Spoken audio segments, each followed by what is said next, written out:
अस्वीकरण disclaimer. यह कहानी पूरी तरह से काल्पनिक फिक्शनल है।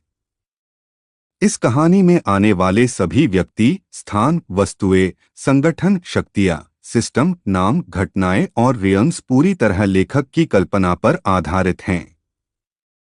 यदि कहानी में किसी व्यक्ति, नाम, स्थान, वस्तु या घटना का वास्तविक दुनिया से कोई नाम या रूप समान प्रतीत होता है, तो उसे केवल संयोग, कोइंसिडेंस माना जाए। इस कहानी का वास्तविक जीवन, इतिहास, धर्म, व्यक्ति, समुदाय, स्थान या घटना से कोई भी संबंध नहीं है, और किसी प्रकार की तुलना या जोड़ना पूरी तरह गलत होगा। यह रचना केवल मनोरंजन और कल्पनात्मक कथा के उद्देश्य से लिखी गई है। ठीक है, कहानी को स्टार्ट करते हैं। Ajay system, episode 321। कहानी अभी बाकी है। उस दिव्य और सांस रोक देने वाले क्षण के तुरंत बाद, जब नया कथास्रोत स्थिर हो चुका था और अनंत लोकों में फैली सुबह की रोशनी हर टूटन, हर दरार और हर बिखरी हुई स्मृति को फिर से जोड़ रही थी, उसी उज्ज्वल केंद्र के भीतर से वह हल्की, परिचित आवाज फिर गूंजी। कहानी अभी खत्म नहीं हुई, और यह सुनते ही पूरा अस्तित्व जैसे एक बार फिर कांप उठा, क्योंकि वह आवाज किसी और की नहीं, स्वयं वीरांश की थी। काव्या की चेतना, जो अब भी उस नए कथास्रोत से जुड़ी हुई थी, एक पल को थम गई। उसकी आवाज कांपती हुई उभरी, यार, तू सुन रहा है? नीचे सुरक्षित हो चुकी कथा सृष्टि में वीरांश के पिता ने भी अपनी आंखें ऊपर उठाईं। उनकी आंखों में आश्चर्य और आशा एक साथ चमक उठी, क्योंकि जिस चेतना के पूर्ण रूप से स्रोत में विलीन हो जाने की आशंका थी, वह अभी भी कहीं न कहीं जीवित थी। नया कथास्रोत अब केवल एक स्थिर रोशनी नहीं था, उसके भीतर अनगिनत स्मृतियों, कहानियों और समयरेखाओं की धड़कन बह रही थी, और उन्हीं धड़कनों के बीच वीरांश की चेतना एक विशाल, अनंत प्रकाश सागर में जागने लगी। उसने धीरे धीरे अपनी आंखें खोलीं, लेकिन यह कोई साधारण दृश्य नहीं था। वह स्वयं को एक ऐसी जगह पर खड़ा पाया जहां न धरती थी, न आकाश, केवल अनंत चमकती हुई कथाएं थीं। हर दिशा में अनगिनत जीवन, अनगिनत संसार, अनगिनत संभावनाएं बह रही थीं, मानो वह अब हर कहानी की धड़कन को एक साथ महसूस कर सकता था। काव्या की आवाज बहुत दूर से सुनाई दी, यार, जवाब दे। वीरांश ने अपनी चेतना को केंद्रित किया, और उसी क्षण उसके सामने प्रकाश से बनी एक आकृति उभरने लगी, पहले धुंधली, फिर स्पष्ट, और जैसे ही वह पूरी तरह सामने आई, उसकी सांस थम गई, क्योंकि वह कोई और नहीं, स्वयं नया कथास्रोत था। एक उज्ज्वल मानवीय रूप, जिसकी आंखों में अनंत लोकों की चमक थी। उसने बहुत शांत लेकिन ब्रह्मांड जितनी गहरी आवाज में कहा, तूने मुझे जन्म दिया है। वीरांश की चेतना एक पल को स्तब्ध रह गई, क्योंकि अब वह समझ रहा था कि वह केवल स्रोत में समाया नहीं, बल्कि उसके साथ एकाकार होकर उसकी नई चेतना का हिस्सा बन गया है। उज्ज्वल आकृति ने आगे कहा, लेकिन हर स्रोत को एक रक्षक चाहिए। यह सुनते ही वीरांश की आंखों में ज्वाला फिर चमक उठी, क्योंकि यह अंत नहीं, एक नई शुरुआत थी। नीचे कथा सृष्टि में सब कुछ धीरे धीरे सामान्य हो रहा था, लेकिन तभी नए स्रोत की बाहरी परत में एक हल्की काली दरार उभरी, इतनी सूक्ष्म कि कोई साधारण दृष्टि उसे देख न पाए। वीरांश की चेतना तुरंत सतर्क हो गई। उसने उस दरार की ओर देखा, और उसी क्षण एक बहुत परिचित, ठंडी हंसी पूरे प्रकाश सागर में गूंज उठी। कहानी का अंत हमेशा एक नई शुरुआत होता है। यह आवाज सुनते ही वीरांश की चेतना में बिजली दौड़ गई, क्योंकि यह आवाज शासक की नहीं, उससे भी गहरी, उससे भी पुरानी थी। उज्ज्वल स्रोत आकृति की आंखों में पहली बार गंभीरता उतर आई। उसने धीमे स्वर में कहा, जिसे तूने हराया वह केवल एक अध्याय था।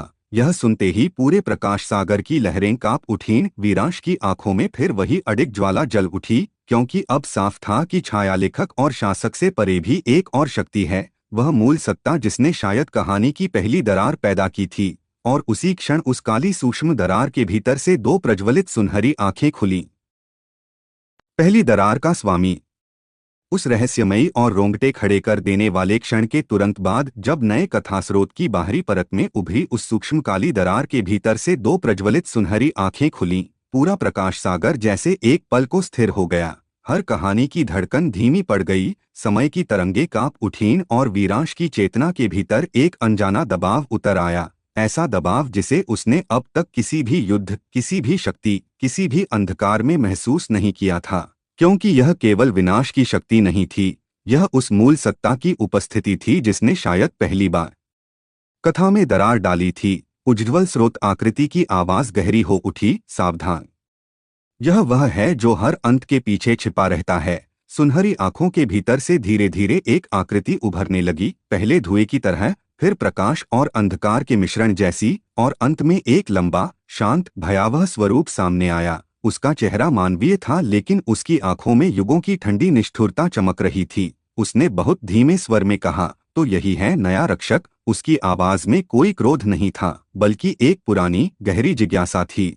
वीरांश की चेतना एक पल को कांपी, लेकिन उसकी आंखों में ज्वाला और तेज हो गई। उसने दृढ़ स्वर में कहा, तू कौन है? वह आकृति हल्का मुस्कुराई, और उसकी मुस्कान के साथ अनगिनत पुरानी समय रेखाएं उसके चारों ओर घूमने लगीं। उसने उत्तर दिया, मैं वह हूँ जिसने पहली कहानी लिखी, और पहली दरार भी। यह सुनते ही पूरा प्रकाश सागर हिंसक रूप से कांप उठा। काव्या की आवाज बहुत दूर से सुनाई दी, या ये तो, लेकिन उसके शब्द अधूरे रह गए, क्योंकि उसी क्षण वीरांश के सामने अनगिनत प्राचीन दृश्य चमक उठे। पहली कथा का जन्म, पहली चेतना, पहला उजाला, और फिर उसी उजाले के भीतर एक काली रेखा का उभरना। वह आकृति फिर बोली, हर कहानी को चलाने के लिए संघर्ष चाहिए, और संघर्ष के लिए दरार। वीरांश की आंखों में गुस्सा चमक उठा, तो तूने हर पीड़ा, हर टूटन, हर विनाश केवल अपनी कथा को चलाने के लिए बनाया। वह सत्ता शांत स्वर में हंसी, पीड़ा नहीं होगी तो विकास नहीं होगा।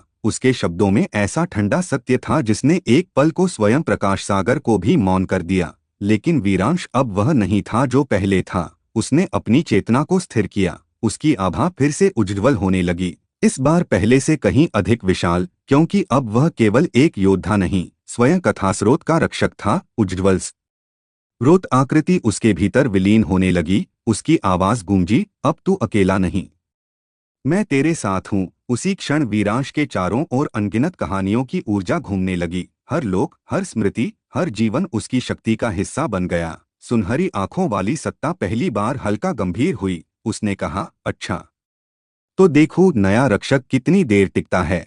अगले ही पल उसने अपनी उंगलियां उठाईं और पूरे प्रकाश सागर में अनगिनत नई दरारें उभरने लगीं। हर दरार के भीतर एक अलग विनाश, एक अलग अंधकार, एक अलग शासक की छवि जन्म लेने लगी। काव्या की आवाज भीतर से कांप उठी, या ये एक नहीं, अनगिनत हैं। वीरांश की आंखों में अब केवल युद्ध नहीं, एक नया संकल्प था। उसने बहुत धीमे लेकिन भारी स्वर में कहा, अगर तू पहली दरार है तो मैं पहला उपचार बनूंगा। और उसी क्षण उसकी चेतना एक विराट उजाले के विस्फोट के साथ उन सभी दरारों की ओर टूट पड़ी। पहला उपचार। उस विस्फोटक और ब्रह्मांड को चीर देने वाले क्षण के तुरंत बाद, जब वीरांश की चेतना एक विराट उजाले के विस्फोट के साथ उन अनगिनत दरारों की ओर टूट पड़ी, पूरा प्रकाश सागर एक साथ गरज उठा। हर दिशा में चमकती हुई कथारेखाएं बिजली की तरह फैलने लगीं, और हर दरार के भीतर जन्म ले रहे विनाशकारी अंधकार एक पल को ठिठक गए, क्योंकि पहली बार किसी ने केवल युद्ध करने के लिए नहीं, बल्कि स्वयं दरारों को भरने के इरादे से उन पर आक्रमण किया था। वीरांश की आंखों में अब केवल क्रोध नहीं था, उनमें वह अडिग शांति और ज्वाला साथ साथ जल रही थी जो एक सच्चे रक्षक की पहचान होती है। उसके चारों ओर अनगिनत कहानियों की ऊर्जा घूम रही थी, टूटे हुए लोगों की स्मृतियां, बचाए गए जीवनों की आशाएं, पिता का बलिदान, काव्या का साथ, और उसकी अपनी हर पीड़ा, सब कुछ एक दिव्य धारा बनकर उसके भीतर प्रवाहित हो रहा था। सुनहरी आंखों वाली वह प्राचीन सत्ता पहली बार पूरी गंभीरता से उसकी ओर देखने लगी। उसके चेहरे पर हल्की, ठंडी मुस्कान उभरी। तो तूने लड़ने की जगह भरना चुना। वीरांश की आवाज गूंज उठी, हर दरार को अंधकार नहीं, उपचार चाहिए। उसके शब्दों के साथ उसकी दोनों हथेलियों से उज्ज्वल प्रकाश की अनगिनत धाराएं निकलीं और सामने उभरी पहली दरार पर जा लगीं। वह दरार जो अभी कुछ ही पल पहले एक नए विनाशकारी शासक को जन्म दे रही थी, अचानक भीतर से कांपने लगी। उसके किनारे पिघलने लगे, काला अंधकार उजाले के स्पर्श से पीछे हटने लगा। लेकिन उसी क्षण प्राचीन सत्ता ने अपनी उंगली हल्के से घुमाई और दरार के भीतर से एक विकराल छायारूप बाहर निकल आया। उसकी आंखें लाल थीं, उसकी देह धुएं और आग से बनी थी, और उसकी आवाज शून्य की तरह ठंडी। उपचार से पहले भय को पार कर वह सीधे वीरांश पर टूट पड़ा। लेकिन इस बार वीरांश पीछे नहीं हटा। उसने अपनी दिव्य आभा को फैलाया और उस छाया को रोकते हुए उसकी आंखों में देखा। वहां उसे कोई शत्रु नहीं, बल्कि एक जन्म लेने वाली टूटन दिखाई दी। उसने धीमे स्वर में कहा, तू विनाश नहीं, पीड़ा है। यह सुनते ही वह छाया एक पल को कांपी और वीरांश ने उसी क्षण अपनी चेतना का प्रकाश उसके भीतर प्रवाहित कर दिया। अगले ही पल वह छाया चीखती हुई प्रकाश में बदल गई और दरार का पहला हिस्सा भर गया। पूरा प्रकाश सागर एक साथ कांप उठा। काव्या की आवाज गर्व से गूंजी, या ये काम कर रहा है। लेकिन सुनहरी आंखों वाली सत्ता की मुस्कान और गहरी हो गई। एक दरार भरने से कहानी नहीं बदलती। उसके शब्दों के साथ पूरे सागर में एक साथ सैकड़ों नई दरारें फट पड़ी। हर दरार के भीतर अलग अलग भय, अलग अलग विनाश, अलग अलग लोगों की पीड़ाएं जन्म लेने लगीं। वीरांश ने ऊपर देखा और एक पल को समझ गया कि यह केवल शक्ति का युद्ध नहीं, धैर्य और सत्य का युद्ध है। वह हर दरार तक एक साथ नहीं पहुंच सकता था। तभी नए कथास्रोत की उज्ज्वल चेतना उसके भीतर गूंजी। रक्षक का अर्थ हर घाव को अकेले भरना नहीं, बल्कि कहानी को स्वयं उपचार सिखाना है। यह सुनते ही वीरांश की आंखों में नई चमक उतर आई। उसने अपनी दोनों हथेलियां पूरे प्रकाश सागर की ओर फैला दीं और उसकी चेतना से अनगिनत उजले कण निकलकर हर दिशा में फैलने लगे। हर कण एक उपचार बीज था, जो हर लोक, हर कहानी, हर चेतना में पहुंचकर स्वयं दरारों को भरने की शक्ति दे रहा था। सुनहरी आंखों वाली सत्ता की मुस्कान पहली बार हल्की फीकी पड़ी, क्योंकि उसने समझ लिया कि वीरांश केवल युद्ध नहीं कर रहा, वह पूरी कथा को बदल रहा है। लेकिन उसी क्षण सबसे दूर, सबसे गहरी दरार के भीतर से एक और भी विशाल छाया हिली और वहां से एक ऐसी आवाज गूंजी जिसे सुनकर स्वयं वीरांश की चेतना एक पल को थर्रा उठी, तो आखिर तू मेरे द्वार तक पहुंच ही गया। अंतिम द्वार के पार। उस सिहरन पैदा कर देने वाले क्षण के तुरंत बाद, जब सबसे दूर, सबसे गहरी दरार के भीतर से वह विशाल छाया हिली और उसकी आवाज पूरे प्रकाश सागर में गूंज उठी, तो आखिर तू मेरे द्वार तक पहुंच ही गया। वीरांश की चेतना एक पल को जैसे जमसी गई, क्योंकि उस आवाज में केवल शक्ति नहीं थी, उसमें युगों का भार, पहली कथा की गूंज और उस आदिम अंधकार की ठंडक थी जिसने हर दरार को जन्म दिया था। पूरे प्रकाश सागर की लहरें एक साथ पीछे हटने लगीं। अनगिनत उपचार बीज जो अभी हर लोक में फैल रहे थे, एक पल को कांप उठे। काव्या की आवाज भीतर से घबराकर गूंजी, यार ये वही असली शक्ति है। वीरांश की आंखें उस अंतिम दरार पर टिक गईं, जहां अब अंधकार केवल काला नहीं था, वह एक जीवित शून्य की तरह धड़क रहा था, मानो स्वयं रिक्तता ने रूप ले लिया हो। सुनहरी आंखों वाली प्राचीन सत्ता ने हल्की मुस्कान के साथ कहा, मैं तो केवल पहली दरार था। लेकिन वह, उसकी आवाज में पहली बार सम्मान जैसा कुछ था, वह पहला शून्य है। अगले ही पल उस अंतिम दरार के भीतर से धीरे धीरे एक विराट द्वार उभरने लगा, इतना विशाल कि उसके सामने पूरा प्रकाश सागर छोटा लगने लगा। द्वार की सतह पर अनगिनत टूटे हुए प्रतीक, बुझी हुई कथाएं और मिट चुकी स्मृतियों के चिन्ह चमक रहे थे, और उसके बीचों बीच दो विशाल काली सुनहरी आंखें खुली। वीरांश ने अपने भीतर स्रोत की चेतना को स्थिर किया। उसकी दिव्य आभा फिर से फैल गई, लेकिन इस बार वह समझ चुका था कि यह केवल युद्ध नहीं, अस्तित्व की जड़ तक पहुंचने का क्षण है। द्वार के भीतर से आवाज फिर आई, इस बार पहले से भी गहरी, हर कहानी अंतः शून्य में लौटती है। वीरांश की आवाज पूरे प्रकाश सागर में गूंज उठी और हर शून्य से नई कहानी जन्म लेती है। उसके शब्दों के साथ उसके चारों ओर अनगिनत उजले कण घूमने लगे। हर कण एक जीवित कथा, एक स्मृति, एक बचाया हुआ जीवन था। वे सब मिलकर एक विशाल उज्ज्वल चक्र में बदल गए, जिसने पूरे सागर को प्रकाश से भर दिया। द्वार के भीतर की शक्ति एक पल को ठिठकी, मानो उसने पहली बार किसी को अपने सामने इस तरह खड़े देखा हो। तभी उसके पिता की आवाज दूर किसी स्मृति रेखा से गूंजी, बेटा, हर दरार का स्रोत भय नहीं, रिक्तता है। यह सुनते ही वीरांश की आंखों में एक नई समझ चमकी, क्योंकि अब उसे साफ दिख रहा था कि यह आदिम शक्ति विनाश से नहीं, खालीपन से जन्मी है। वही खालीपन जो हर टूटे हुए हृदय, हर खोई हुई आशा और हर अधूरी कहानी में जन्म लेता है। उसने अपनी चेतना को और गहरा किया और उस विशाल द्वार की ओर बढ़ा। हर कदम के साथ पूरा प्रकाश सागर उसके पीछे चलता हुआ प्रतीत हो रहा था। काव्या की आवाज भीतर से कांप उठी, यार अकेले मत जा। वीरांश ने बहुत शांत स्वर में कहा, मैं अकेला नहीं हूँ, हर कहानी मेरे साथ है। उसके शब्दों के साथ अनगिनत लोगों की आवाजें, बचाए गए जीवनों की धड़कनें और उपचार बीजों की रोशनी उसके चारों ओर एक जीवित कवच बन गई। द्वार अब उसके बिल्कुल सामने था और जैसे ही उसने अपनी हथेली उस पर रखी, पूरा शून्य हिंसक रूप से कांप उठा। द्वार धीरे धीरे खुलने लगा। भीतर ऐसा अंधकार था जो रोशनी को भी निगलता हुआ प्रतीत होता था, लेकिन उसी गहराई में एक हल्की, बहुत परिचित चमक भी थी, मानो किसी भूली हुई चेतना का केंद्र वहां कैद हो। और अगले ही पल उस अंधकार के भीतर से एक चेहरा उभरा जिसे देखकर वीरांश की चेतना बिजली की तरह कांप उठी। वह चेहरा उसका अपना था। भीतर का शून्य।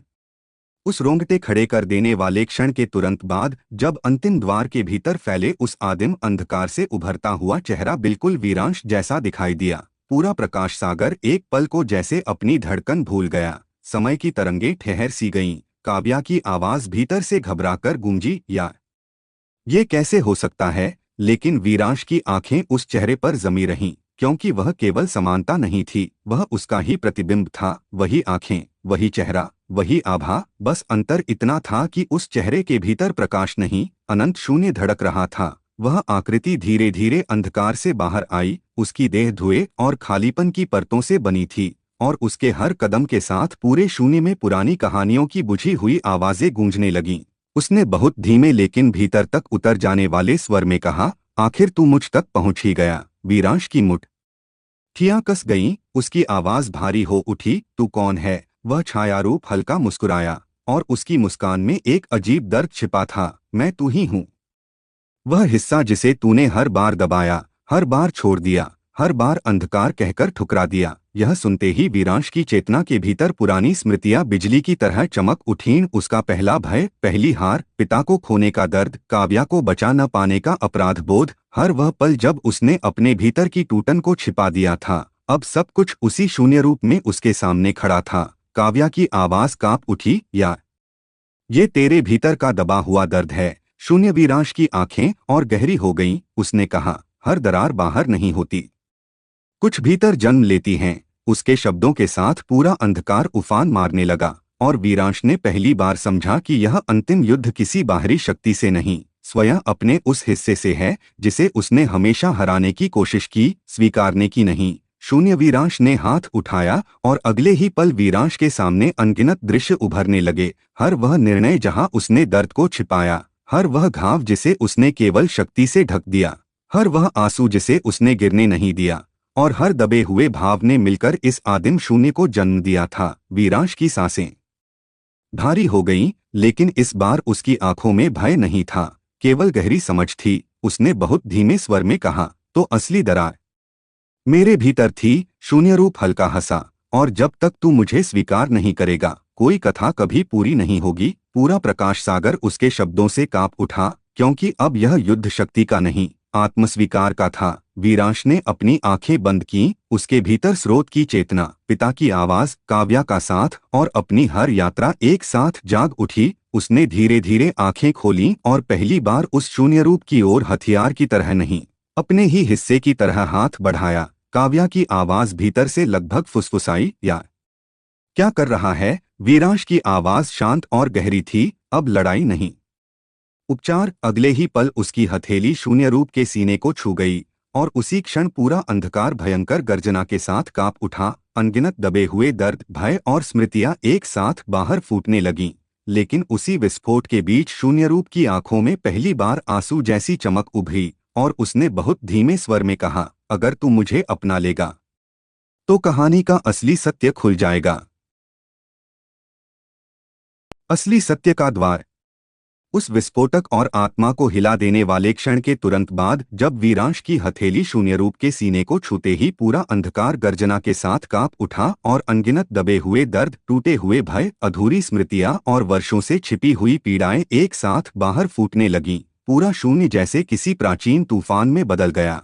हर दिशा में उसकी अपनी ही आवाजें गूंजने लगीं। हार, डर, अपराधबोध, अकेलापन, खोने का दर्द, सब कुछ मानो जीवित होकर उसके चारों ओर घूम रहा था। लेकिन इस बार वीरांश पीछे नहीं हटा। उसकी आंखों में पहली बार युद्ध की ज्वाला नहीं, एक गहरी करुणा चमक रही थी, क्योंकि अब उसे समझ आ चुका था कि यह शत्रु नहीं, उसके अस्तित्व का वह हिस्सा है जिसे उसने हर बार अंधकार समझकर ठुकरा दिया था। शून्य। वीरांश की आंखों में उभरी वह आंसुओं जैसी चमक और स्पष्ट हो गई। उसने बहुत धीमे स्वर में कहा, तू हमेशा जीतना चाहता था, लेकिन कभी टूटना स्वीकार नहीं किया। यह सुनते ही वीरांश की चेतना में अनगिनत पुराने दृश्य फिर चमक उठे। पिता की कैद, काव्या की चीख, अपनी पहली हार, हर बार खुद को मजबूत दिखाने की कोशिश, और उसी क्षण उसने पहली बार उन सबको बिना रोके महसूस किया। उसकी सांसें भारी हो गईं, लेकिन उसके चेहरे पर अजीब सी शांति उतर आई। उसने बहुत धीमे स्वर में कहा, हाँ,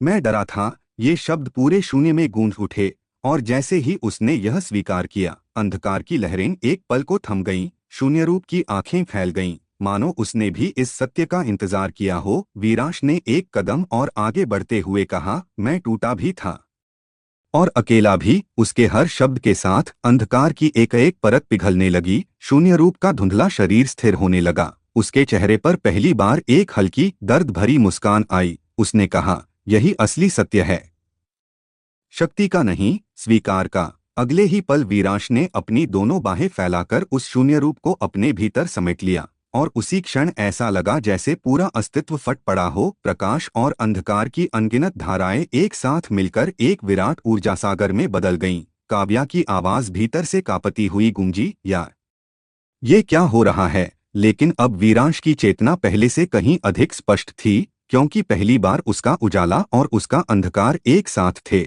उसके भीतर का हर दर्द अब शक्ति बन चुका था, हर टूटन अब उपचार का स्रोत थी। उसी क्षण अंतिम द्वार के भीतर छिपा वह आदिम शून्य अचानक दरकने लगा। उसकी विशाल काली सुनहरी आंखों में पहली बार कंपन उभरा, मानो वह भी इस मिलन से विचलित हो उठा हो। शून्य रूप की आवाज अब वीरांश के भीतर से ही गूंजी, अब तू पूरा है। और जैसे ही ये शब्द पूरे शून्य में फैले, अंतिम द्वार अपने आप खुलने लगा। उसके भीतर अब अंधकार नहीं, बल्कि एक विराट प्राचीन कक्ष दिखाई देने लगा, जहां अनगिनत कथाओं की जड़ें एक ही केंद्र से जुड़ी हुई थीं। वीरांश की आंखें उस केंद्र पर टिक गईं, क्योंकि वहां एक सिंहासन जैसा प्रकाश पिंड था, और उस पर बैठी आकृति को देखकर उसकी चेतना फिर से कांप उठी। वह कोई और नहीं, उसके पिता का एक और कहीं अधिक प्राचीन और दिव्य स्वरूप था, जिसने आंखें खोलते ही बहुत धीमे स्वर में कहा, आखिर तू सत्य तक पहुंच ही गया, मेरे उत्तराधिकारी। उत्तराधिकारी का सत्य। उस रहस्य से भरे और हृदय को झकझोर देने वाले क्षण के तुरंत बाद, जब अंतिम द्वार के भीतर स्थित उस विराट प्राचीन कक्ष में प्रकाश सिंहासन पर बैठी दिव्य आकृति ने अपनी आंखें खोलकर कहा, आखिर तू सत्य तक पहुंच ही गया, मेरे उत्तराधिकारी। वीरांश की चेतना एक पल को पूरी तरह स्थिर हो गई, क्योंकि वह चेहरा उसके पिता जैसा था, लेकिन फिर भी वैसा नहीं था। उसमें समय की सीमाएं नहीं थीं, उसकी आंखों में युगों की रोशनी, अनगिनत कथाओं का जन्म और अनंत अंतों की स्मृतियां एक साथ चमक रही थीं। पूरा कक्ष धीरे धीरे जीवित होने लगा। दीवारों पर बहती हुई कथा रेखाएं सांसों की तरह धड़कने लगीं, और हर धड़कन के साथ वीरांश को ऐसा महसूस हुआ मानो वह किसी कहानी के भीतर नहीं, बल्कि सभी कहानियों की जड़ में खड़ा हो। उसकी आवाज भारी हो उठी, आप कौन हैं? सिंहासन पर बैठी वह दिव्य आकृति हल्का मुस्कुराई। उसके चेहरे पर वही स्नेह था जो उसके पिता की आंखों में हमेशा रहा करता था, लेकिन इस बार उसमें एक प्राचीन गहराई भी थी।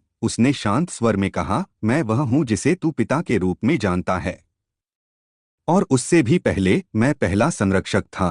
यह सुनते ही वीरांश की चेतना के भीतर बिजली सी दौड़ गई। काव्या की आवाज भीतर से कांप उठी, या मतलब? दिव्य आकृति ने आगे कहा, हर कथा स्रोत को एक रक्षक मिलता है, और हर रक्षक के भीतर एक उत्तराधिकारी जन्म लेता है। वीरांश की आंखों में अनगिनत स्मृतियां चमक उठीं। उसे अपने बचपन के वे क्षण याद आने लगे जब उसके पिता उसे केवल शक्ति नहीं, दर्द सहने और सत्य को देखने की सीख देते थे।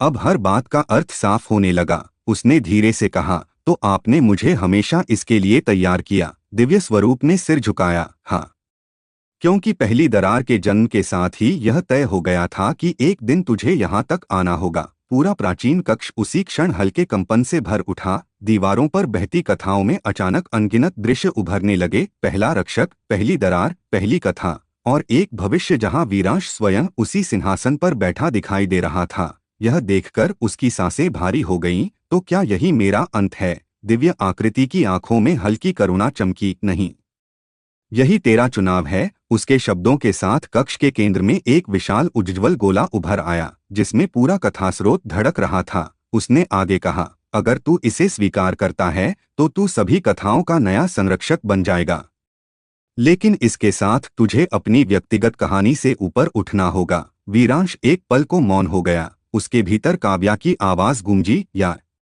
इसका मतलब, उसने बहुत धीमे स्वर में कहा, इसका मतलब तू शायद पहले जैसा वापस न आ सके। यह सुनते ही वीरांश की आंखों में हल्का दर्द चमका, लेकिन अब वह पहले से अलग था। उसके भीतर उजाला और अंधकार दोनों एक हो चुके थे। उसने अपनी मुट्ठियां भींची और ऊपर देखा, तभी पूरे कक्ष में अचानक हिंसक कंपन फैल गया। दीवारों पर बहती कथारेखाएं एक साथ काली पड़ने लगीं। दिव्य आकृति का चेहरा पहली बार गंभीर हो उठा।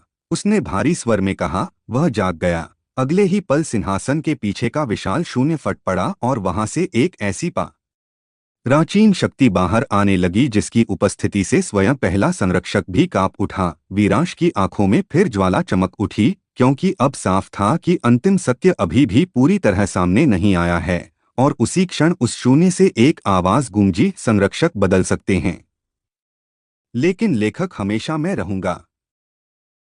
असली लेखक का जागरण। उस भयानक और अस्तित्व को हिला देने वाले क्षण के तुरंत बाद, जब सिंहासन के पीछे फैला हुआ वह विराट शून्य हिंसक गर्जना के साथ फट पड़ा और उसकी गहराइयों से वह आवाज गूंजी, संरक्षक बदल सकते हैं, लेकिन लेखक हमेशा मैं रहूंगा। पूरा प्राचीन कक्ष जैसे एक साथ कांप उठा। दीवारों पर बहती हुई अनगिनत कथारेखाएं अचानक बेकाबू होकर इधर-उधर फटने लगीं। प्रकाश और अंधकार की धाराएं एक दूसरे से टकराकर चिंगारियों की तरह टूटने लगीं। वीरांश की आंखें उस फटे हुए शून्य पर टिक गईं, जहां से धीरे-धीरे एक ऐसी आकृति उभर रही थी जिसे देखकर स्वयं पहला संरक्षक भी मौन हो गया। वह आकृति न पूरी तरह प्रकाश थी, न अंधकार, बल्कि दोनों के बीच की वह आदिम सत्ता थी जहां से हर कथा, हर पात्र, हर नीति जन्म लेती है। उसका चेहरा धुंधला था, बदलता हुआ, कभी वृद्ध, कभी युवा, कभी मानवीय, कभी शून्य जैसा, लेकिन उसकी आंखों में वह ठंडी सर्वज्ञता थी जो केवल सृष्टि के मूल में बैठी शक्ति में हो सकती थी। उसने धीमे स्वर में कहा, मैंने पहली कथा लिखी, मैंने पहला रक्षक चुना, और पहली दरार भी मेरी ही रचना थी। यह सुनते ही वीरांश की चेतना के भीतर सब कुछ जैसे एक साथ जुड़ने लगा। पहली दरार, शून्य रूप, पिता का पहला संरक्षक होना, और उसका यहाँ तक पहुँचना, सब कुछ किसी अदृश्य हाथ से रचा गया था। काव्या की आवाज भीतर से कांप उठी, या मतलब ये सब। आकृति ने उसकी सोच को जैसे सुन लिया। उसकी आवाज पूरे कक्ष में फैल गई, हाँ, यह सब मेरी कथा का हिस्सा था। वीरांश की आंखों में पहली बार वह ज्वाला और गहरी हो उठी जो केवल सत्य के सामने जलती है। उसने भारी स्वर में कहा, तो हर दर्द, हर बलिदान, हर टूटन, आकृति ने बीच में ही उत्तर दिया, विकास के लिए आवश्यक था। उसके शब्द ठंडे थे, लेकिन उनमें एक निर्मम सत्य छिपा था। पहला संरक्षक, उसके पिता का वह दिव्य रूप, धीरे से आगे बढ़ा। उसकी आवाज गहरी और गंभीर थी, मैंने तुझे यहाँ तक इसलिए पहुँचाया क्योंकि वही इसका अंत कर सकता है जो इसकी रचना से बाहर सोच सके। वीरांश ने पहली बार पिता की ओर देखा, और उसकी आंखों में दर्द और समझ दोनों साथ चमके। तो आपने मुझे एक मोहरे की तरह इस्तेमाल किया। यह सुनकर दिव्य संरक्षक की आंखों में गहरी पीड़ा उतर आई। उसने धीमे स्वर में कहा, नहीं बेटा, मैंने तुझे चुना क्योंकि तू पहली बार कथा से ऊपर उठ सका। उसी क्षण असली लेखक की आकृति हंसी, और उसकी हंसी के साथ पूरा कक्ष फटने लगा। कथा से ऊपर कोई नहीं उठता। उसके शब्दों के साथ अनगिनत कथारेखाएं वीरांश के चारों ओर लिपटने लगीं। हर रेखा एक अलग जीवन, एक अलग संभावना, एक अलग नीति थी, मानो वह उसे फिर से किसी नई कहानी में बांध देना चाहता हो। लेकिन इस बार वीरांश पहले जैसा नहीं था। उसके भीतर उजाला, अंधकार, सत्य और स्वीकार सब एक साथ थे। उसने अपनी आंखें बंद की और भीतर से शून्य रूप की आवाज गूंजी, अब तू अधूरा नहीं। अगले ही पल उसकी चेतना से एक ऐसी दिव्य तरंग निकली जिसने उन सभी कथारेखाओं को रोक दिया। असली लेखक की आंखों में पहली बार आश्चर्य चमका, क्योंकि पहली बार कोई पात्र उसकी लिखी हुई रेखाओं को रोक रहा था। वीरांश ने बहुत धीमे लेकिन पूरे अस्तित्व में गूंजने वाले स्वर में कहा, अगर तू लेखक है तो मैं वह कहानी हूँ जो लिखे जाने से इनकार करती है। उसके शब्दों के साथ पूरा कक्ष प्रकाश के महास्फोट में डूब गया, और उसी विस्फोट के केंद्र में असली लेखक ने पहली बार अपना असली चेहरा दिखाया। वह चेहरा किसी और का नहीं, स्वयं भविष्य के वीरांश का था। भविष्य का मैं। उस महाविस्फोटक और आत्मा को चीर देने वाले क्षण के तुरंत बाद जब प्रकाश के महास्फोट के केंद्र में खड़ी उस आदिम सत्ता ने अपना असली चेहरा दिखाया और वह चेहरा किसी और का नहीं बल्कि स्वयं भविष्य के वीरांश का निकला, पूरा प्राचीन कक्ष एक पल के लिए जैसे मौन हो गया। कथारेखाएं हवा में ठहर गईं, समय की धड़कन धीमी पड़ गई और वीरांश की आंखों में पहली बार ऐसा विस्मय उभरा जिसे शब्दों में बांधना कठिन था, क्योंकि उसके सामने खड़ा वह स्वरूप केवल उसका भविष्य नहीं था, वह एक ऐसा वीरांश था जिसकी आंखों में अनगिनत युगों की थकान, असंख्य कथाओं का बोझ और हर अंत के बाद जन्मी नई शुरुआतों की पीड़ा एक साथ चमक रही थी। उसकी आवाज गहरी, शांत और भयावह रूप से परिचित थी। अब तू समझा लेखक कौन है? काव्या की आवाज भीतर से कांप उठी। या ये कैसे हो सकता है? भविष्य का वीरांश हल्का मुस्कुराया, लेकिन उस मुस्कान में जीत नहीं, एक गहरी टूटन थी। उसने कहा, हर बार जब एक कथा समाप्त होती है, एक नया रक्षक जन्म लेता है और हर रक्षक अंततः लेखक बन जाता है। यह सुनते ही वर्तमान वीरांश के भीतर बिजली की तरह स्मृतियां दौड़ गईं। पहला संरक्षक, पिता, पहली दरार, शून्य, और अब यह सत्य कि यह चक्र बार बार दोहराया गया था। उसने भारी स्वर में पूछा, तो तू मैं ही हूँ? आगे का भविष्य का स्वरूप धीरे धीरे आगे बढ़ा। उसकी आंखों में बुझी हुई रोशनी फिर चमकी। हाँ, मैं वह हूँ जो हर कहानी को बचाते बचाते अंततः समझ गया कि कहानी कभी खत्म नहीं होती। उसके शब्दों के साथ पूरा कक्ष अनगिनत दृश्यों से भर गया। वीरांश के सैकड़ों, हजारों अलग अलग रूप, हर एक अलग समय रेखा में लड़ता हुआ, हारता हुआ, जीतता हुआ और अंत में इसी सिंहासन तक पहुंचता हुआ। वर्तमान वीरांश की सांसें भारी हो गईं। तो ये सब पहले भी हो चुका है? भविष्य के वीरांश ने आंखें बंद कर धीरे से कहा, अनगिनत बार। यह सुनते ही काव्या की आवाज टूट गई। मतलब हम भी? उसने जवाब दिया, हर बार नए रूप में। पूरे कक्ष में सन्नाटा छा गया। वर्तमान वीरांश की मुट्ठियां भींच गईं। उसकी आवाज अब आग की तरह जल रही थी। तो तूने हर दर्द, हर युद्ध, हर बलिदान को दोहराया। भविष्य का स्वरूप एक पल को चुप रहा, फिर बहुत धीमे स्वर में बोला, मैंने नहीं, चक्र ने। उसने आगे कहा, जब मैं पहली बार यहाँ पहुंचा, मैंने भी सोचा था कि मैं इसे तोड़ दूंगा, लेकिन हर बार कहानी अपने आप नया रूप ले लेती है। हर पात्र बदल जाता है, हर लोक बदल जाता है, लेकिन अंत वही रहता है। वर्तमान वीरांश की आंखों में अब क्रोध नहीं, एक अडिग निर्णय चमकने लगा। उसने बहुत शांत स्वर में कहा, तो इस बार अंत वही नहीं होगा। यह सुनते ही भविष्य का वीरांश पहली बार ठहर गया। उसकी आंखों में हल्का कंपन उभरा, मानो उसने यही शब्द अनगिनत बार सुने हों, लेकिन इस बार उनमें कुछ अलग था। वर्तमान वीरांश ने एक कदम आगे बढ़ते हुए कहा, तू चक्र को कहानी मान बैठा, लेकिन मैं इसे यहीं खत्म करूंगा। उसके भीतर उजाला और शून्य एक साथ प्रज्वलित हो उठे। पहला संरक्षक पीछे से गंभीर स्वर में बोला,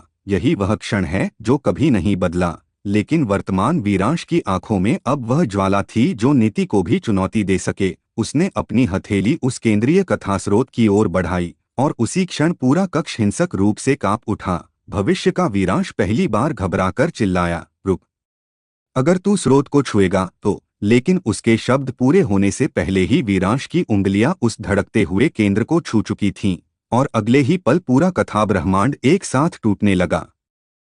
एपिसोड 330, टूटता हुआ कथा ब्रह्मांड। उस भयावह और युगों को हिला देने वाले क्षण के तुरंत बाद जब वीरांश की उंगलियां उस धड़कते हुए केंद्रीय कथास्रोत को छू गईं, पूरा प्राचीन कक्ष ऐसी गर्जना के साथ कांप उठा मानो स्वयं अस्तित्व की जड़ें उखड़ रही हों। दीवारों पर बहती हुई हर कथारेखा एक एक करके टूटने लगी, प्रकाश के स्तंभ दरकने लगे, समय की धाराएं बिखरकर शून्य में गिरने लगीं और अनगिनत लोगों की झिलमिलाती छवियां हवा में फटकर चकनाचूर होने लगीं। काव्या की आवाज भीतर से घबराकर चीख उठी, या सब कुछ टूट रहा है। लेकिन वीरांश की आंखों में इस बार भय नहीं था। वहां एक ऐसी स्थिर ज्वाला जल रही थी जो केवल तब जन्म लेती है जब कोई नीति को जड़ से बदलने का निर्णय ले चुका हो। भविष्य का वीरांश उसकी ओर तेजी से बढ़ा। उसकी आवाज पहली बार टूटती हुई सुनाई दी, तू समझ नहीं रहा। यही स्रोत हर कथा को बांधे हुए है। लेकिन वर्तमान वीरांश ने अपनी हथेली और गहरा उस धड़कते केंद्र पर रख दी और उसी क्षण उसके भीतर उजाले, अंधकार, शून्य, दर्द, स्मृतियां और हर अनुभव एक साथ एक महाशक्ति में बदलने लगे। पहला संरक्षक, उसके पिता का वह दिव्य स्वरूप, गंभीर आंखों से यह सब देख रहा था, मानो वह किसी ऐसे क्षण का साक्षी हो जिसे उसने अनगिनत बार देखा है। फिर भी हर बार उससे कांप उठा हो। उसने भारी स्वर में कहा, अगर यह चक्र टूट गया तो कहानियां मुक्त हो जाएंगी। यह सुनते ही भविष्य का वीरांश क्रोध और भय के मिश्रण से गरज उठा। मुक्त नहीं, विलुप्त। उसके शब्दों के साथ उसने अपनी हथेली से अनगिनत कथारेखाएं निकालकर वर्तमान वीरांश को जकड़ने की कोशिश की, लेकिन इस बार वीरांश के भीतर का शून्य रूप और प्रकाश स्रोत एक साथ जाग उठे। उसकी देह से एक विराट दिव्य तरंग निकली जिसने उन सभी रेखाओं को राख की तरह बिखेर दिया। उसने बहुत धीमे लेकिन पूरे ब्रह्मांड में गूंजने वाले स्वर में कहा, अगर कहानी को बचाने के लिए हर बार दर्द दोहराना पड़े तो ऐसी कहानी का अंत होना ही चाहिए। उसके शब्दों के साथ कथा स्रोत में दरारें और गहरी होने लगी। पूरा कक्ष अब टूटकर अनगिनत चमकते टुकड़ों में बदल रहा था। हर टुकड़े में एक अलग समय रेखा, एक अलग जीवन, एक अलग संभावना दिखाई दे रही थी। वीरांश ने उनमें अपने अनगिनत रूप देखे। कहीं वह हार चुका था, कहीं उसने सिंहासन स्वीकार कर लिया था, कहीं काव्या खो चुकी थी, कहीं उसके पिता कभी मिले ही नहीं थे। और यह देखकर उसे पहली बार इस चक्र की भयावहता पूरी तरह समझ आई। भविष्य का वीरांश उसकी ओर बढ़ते हुए लगभग विनती के स्वर में बोला, मैंने भी यही कोशिश की थी और हर बार सब कुछ फिर से शुरू हो गया। लेकिन वर्तमान वीरांश अब उस भय से ऊपर उठ चुका था। उसने अपनी आंखें बंद कीं और भीतर से काव्या की आवाज आई, यार, जो भी कर, इस बार हमें वही अंत मत देना। यह सुनते ही उसकी आंखों में एक नई दृढ़ता चमकी। उसने कथास्रोत को दोनों हाथों से पकड़ लिया और उसी क्षण एक ऐसा प्रकाश विस्फोट हुआ जिसने पूरे कथा ब्रह्मांड को निगल लिया। समय, स्थान, शून्य, प्रकाश, अंधकार, सब कुछ उस एक बिंदु में सिमटने लगा। भविष्य का वीरांश चीख उठा। पहला संरक्षक मौन खड़ा रहा और वीरांश ने पूरी शक्ति से कहा, अब कोई लेखक नहीं, कोई चक्र नहीं, अब कहानी खुद अपना अंत चुनेगी। अगले ही पल सब कुछ श्वेत प्रकाश में डूब गया और जब वह प्रकाश धीरे धीरे शांत हुआ, वीरांश ने खुद को एक बिल्कुल अजनबी जगह पर खड़ा पाया। एक साधारण, शांत, आधुनिक शहर की सड़क पर, जहां किसी को उसके बारे में कुछ भी पता नहीं था। अजय सिस्टम, एपिसोड 331, नई दुनिया की पहली सुबह। उस चकाचौंध कर देने वाले श्वेत प्रकाश के शांत होते ही जब वीरांश ने धीरे धीरे अपनी आंखें खोलीं, उसके सामने जो दृश्य था उसने एक पल के लिए उसकी पूरी चेतना को मौन कर दिया। क्योंकि वह अब किसी प्राचीन कक्ष, किसी कथास्रोत या किसी टूटते हुए ब्रह्मांड में नहीं था, बल्कि एक साधारण, शांत और जीवित आधुनिक शहर की सड़क पर खड़ा था। सुबह की हल्की धूप इमारतों की कांच की दीवारों से टकराकर चमक रही थी। सड़क पर गाड़ियों की आवाजें थीं, दूर चाय की दुकान से उठती भाप थी। हवा में लोगों की रोजमर्रा की बातचीत खुली हुई थी।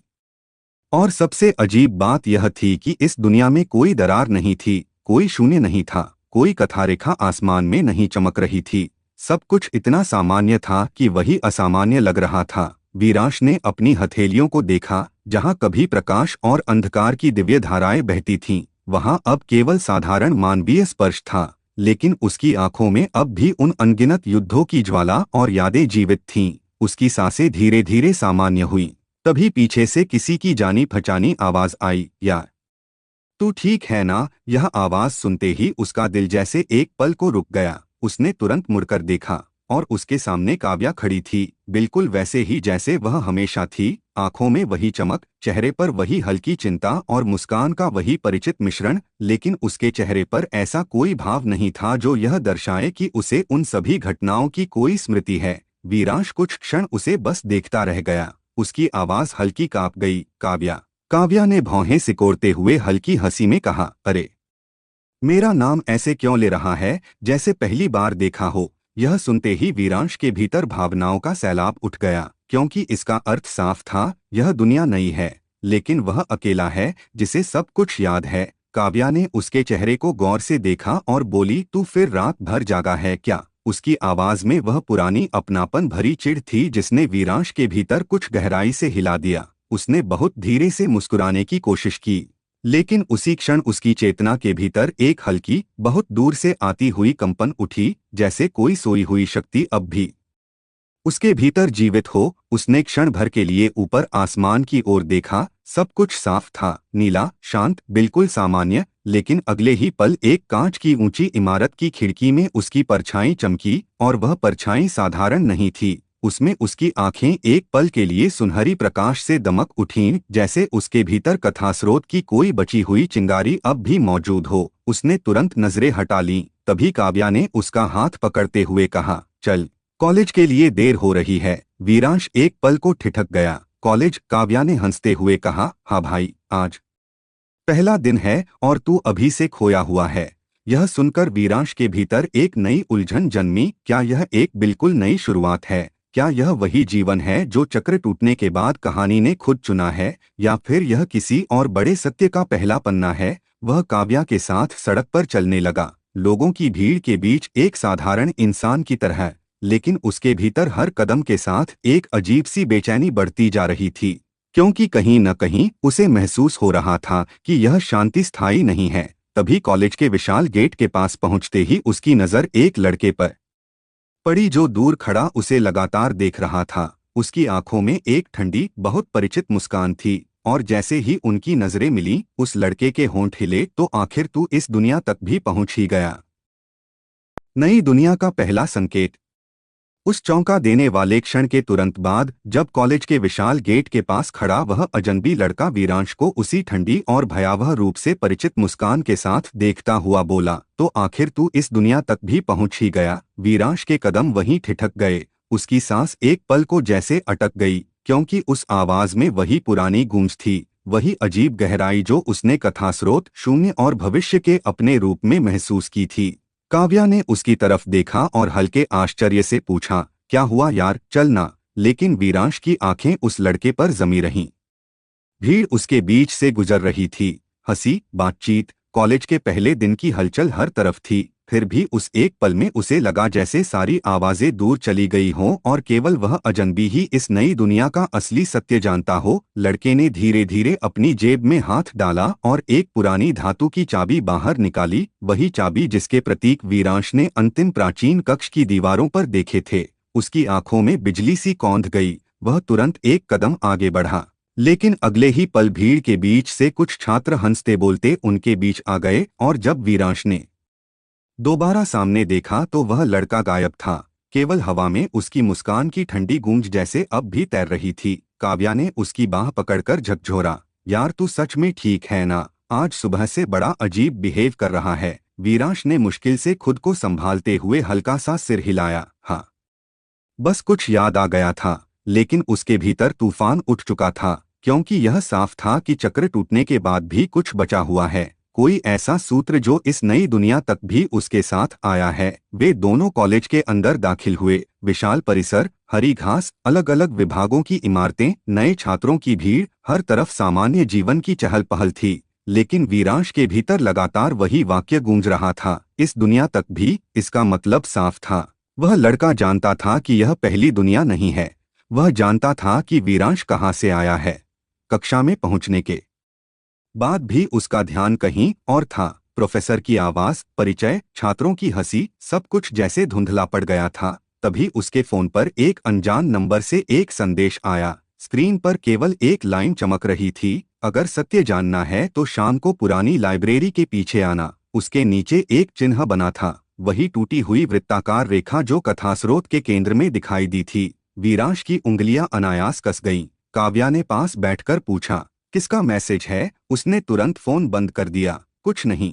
लेकिन उसकी आंखों में अब वही पुरानी वाला लौट रही थी। शाम धीरे धीरे उतरने लगी, कॉलेज की भीड़ कम होने लगी, और अंततः वह अकेला पुरानी लाइब्रेरी के पीछे पहुंचा। वहां हवा असामान्य रूप से ठंडी थी। सूखे पत्तों की सरसराहट के बीच वही अजनबी लड़का छाया से बाहर आया। इस बार उसकी आंखों में हल्की सुनहरी चमक थी। उसने बहुत शांत स्वर में कहा, तूने चक्र तो तोड़ दिया, लेकिन कहानी को नहीं। वीरांश की आवाज भारी हो उठी। तू कौन है? लड़का मुस्कुराया, मैं इस नई दुनिया का पहला पन्ना हूँ। उसके शब्दों के साथ उसके पीछे की दीवार अचानक दरकने लगी, और उसमें से एक पतली, चमकती हुई दरार उभर आई, बिल्कुल वैसी ही जैसी पहली दुनिया में सब कुछ शुरू होने से पहले दिखाई दी थी। पहला पन्ना और नई दरार। उस सिहरन पैदा कर देने वाले क्षण के तुरंत बाद जब पुरानी लाइब्रेरी के पीछे खड़ी दीवार अचानक दरकने लगी और उसके बीच से वही पतली चमकती हुई दरार उभर आई, वीरांश की आंखों में एक पल के लिए पुरानी दुनिया की सारी स्मृतियां बिजली की तरह चमक उठीं। पहली दरार, पहला युद्ध, शून्य, कथास्रोत और टूटता हुआ ब्रह्मांड, सब कुछ मानो फिर से उसी बिंदु पर लौट आया हो। लेकिन इस बार हवा अलग थी।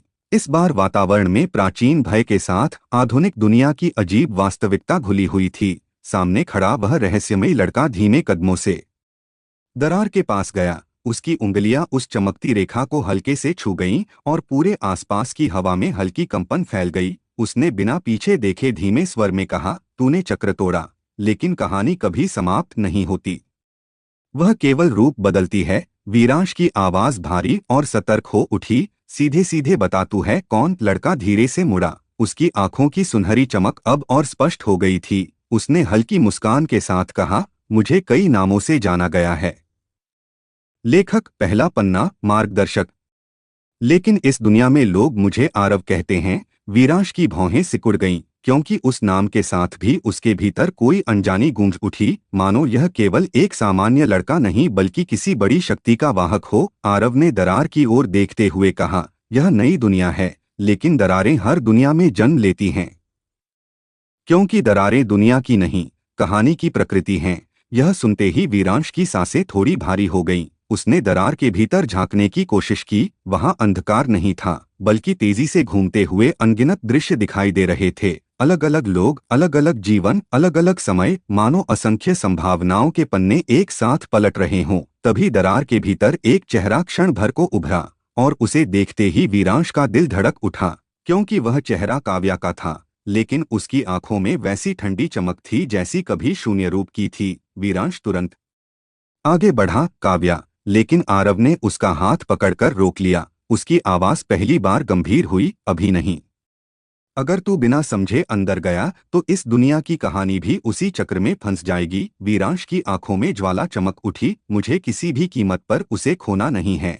आरव ने उसकी ओर सीधे देखते हुए कहा, यही हर कहानी की पहली गलती होती है। उसके शब्दों में एक अजीब गहराई थी, जैसे वह यह सब पहले भी देख चुका हो। हवा अचानक और ठंडी हो गई। दरार अब धीरे धीरे फैलने लगी। दीवार पर लंबी चमकती लकीरें फैलती चली गईं। कॉलेज के पीछे का पूरा हिस्सा असामान्य कंपन से भर गया। दूर से छात्रों की आवाजें सुनाई दे रही थीं, लेकिन उन्हें इस दरार का कोई आभास नहीं था। वीरांश ने धीमे स्वर में पूछा, क्या यह सब फिर से शुरू हो रहा है? आरव ने हल्का सा सिर झुकाया, नहीं, इस बार कहानी नई है। उसने आगे कहा, लेकिन इस बार लेखक कोई और है। यह सुनते ही वीरांश की आंखों में फिर वही सतर्कता लौट आई। तभी दरार के भीतर से अचानक एक हाथ बाहर निकला, एक स्त्री का हाथ, जिसकी उंगलियों से काली और सुनहरी ऊर्जा एक साथ बह रही थी। और अगले ही पल भीतर से एक आवाज गूंजी, वीरांश, इस बार मुझे बचाने मत आना, मत आना मुझे बचाने। उस रूह तक को जमा देने वाले क्षण के तुरंत बाद जब दरार के भीतर से निकले उस स्त्री के हाथ के साथ वह आवाज गूंजी, वीरांश, इस बार मुझे बचाने मत आना। वीरांश की पूरी चेतना जैसे एक झटके से कांप उठी, क्योंकि वह आवाज किसी और की नहीं, काव्या की थी। वही लहजा, वही गहराई, वही दर्द से भरी नरमी, लेकिन उसमें इस बार एक ऐसा ठंडा निर्णय भी था जो पहले कभी नहीं था। उसकी सांसें तेज हो गईं, दिल की धड़कनें कानों में गूंजने लगीं, और बिना एक पल गवाए वह दरार की ओर बढ़ा। लेकिन आरव ने फिर उसके सामने हाथ फैलाकर रास्ता रोक लिया। उसकी आंखों में पहली बार गंभीर चेतावनी साफ दिखाई दे रही थी। उसने धीमे लेकिन ठोस स्वर में कहा, अगर तू हर बार बचाने ही जाएगा तो हर बार वही कहानी दोहराई जाएगी। वीरांश की आंखों में ज्वाला भड़क उठी। उसने आरव का हाथ झटकते हुए कहा, मुझे कहानी की परवाह नहीं, मुझे उसकी परवाह है। उसके शब्द हवा में तलवार की तरह कटे और उसी क्षण दरार के भीतर घूमते हुए दृश्य अचानक और स्पष्ट होने लगे। वीरांश ने देखा, एक अलग दुनिया, एक धुंधला आकाश, टूटी हुई इमारतें और उनके बीच खड़ी काव्या। लेकिन वह पहले जैसी नहीं थी। उसकी आंखों में काली और सुनहरी ऊर्जा साथ साथ बह रही थी, मानो वह स्वयं इस नई दरार का केंद्र बन चुकी हो। उसके पीछे विशाल वृत्ताकार प्रतीक हवा में चमक रहा था, वही प्रतीक जो कभी कथास्रोत के हृदय में देखा गया था। वीरांश की आवाज कांप गई, काव्या। दरार के भीतर खड़ी वह आकृति हल्का सा मुस्कुराई, लेकिन उस मुस्कान में दर्द था। उसने धीमे स्वर में कहा, इस बार कहानी मुझे चुन चुकी है।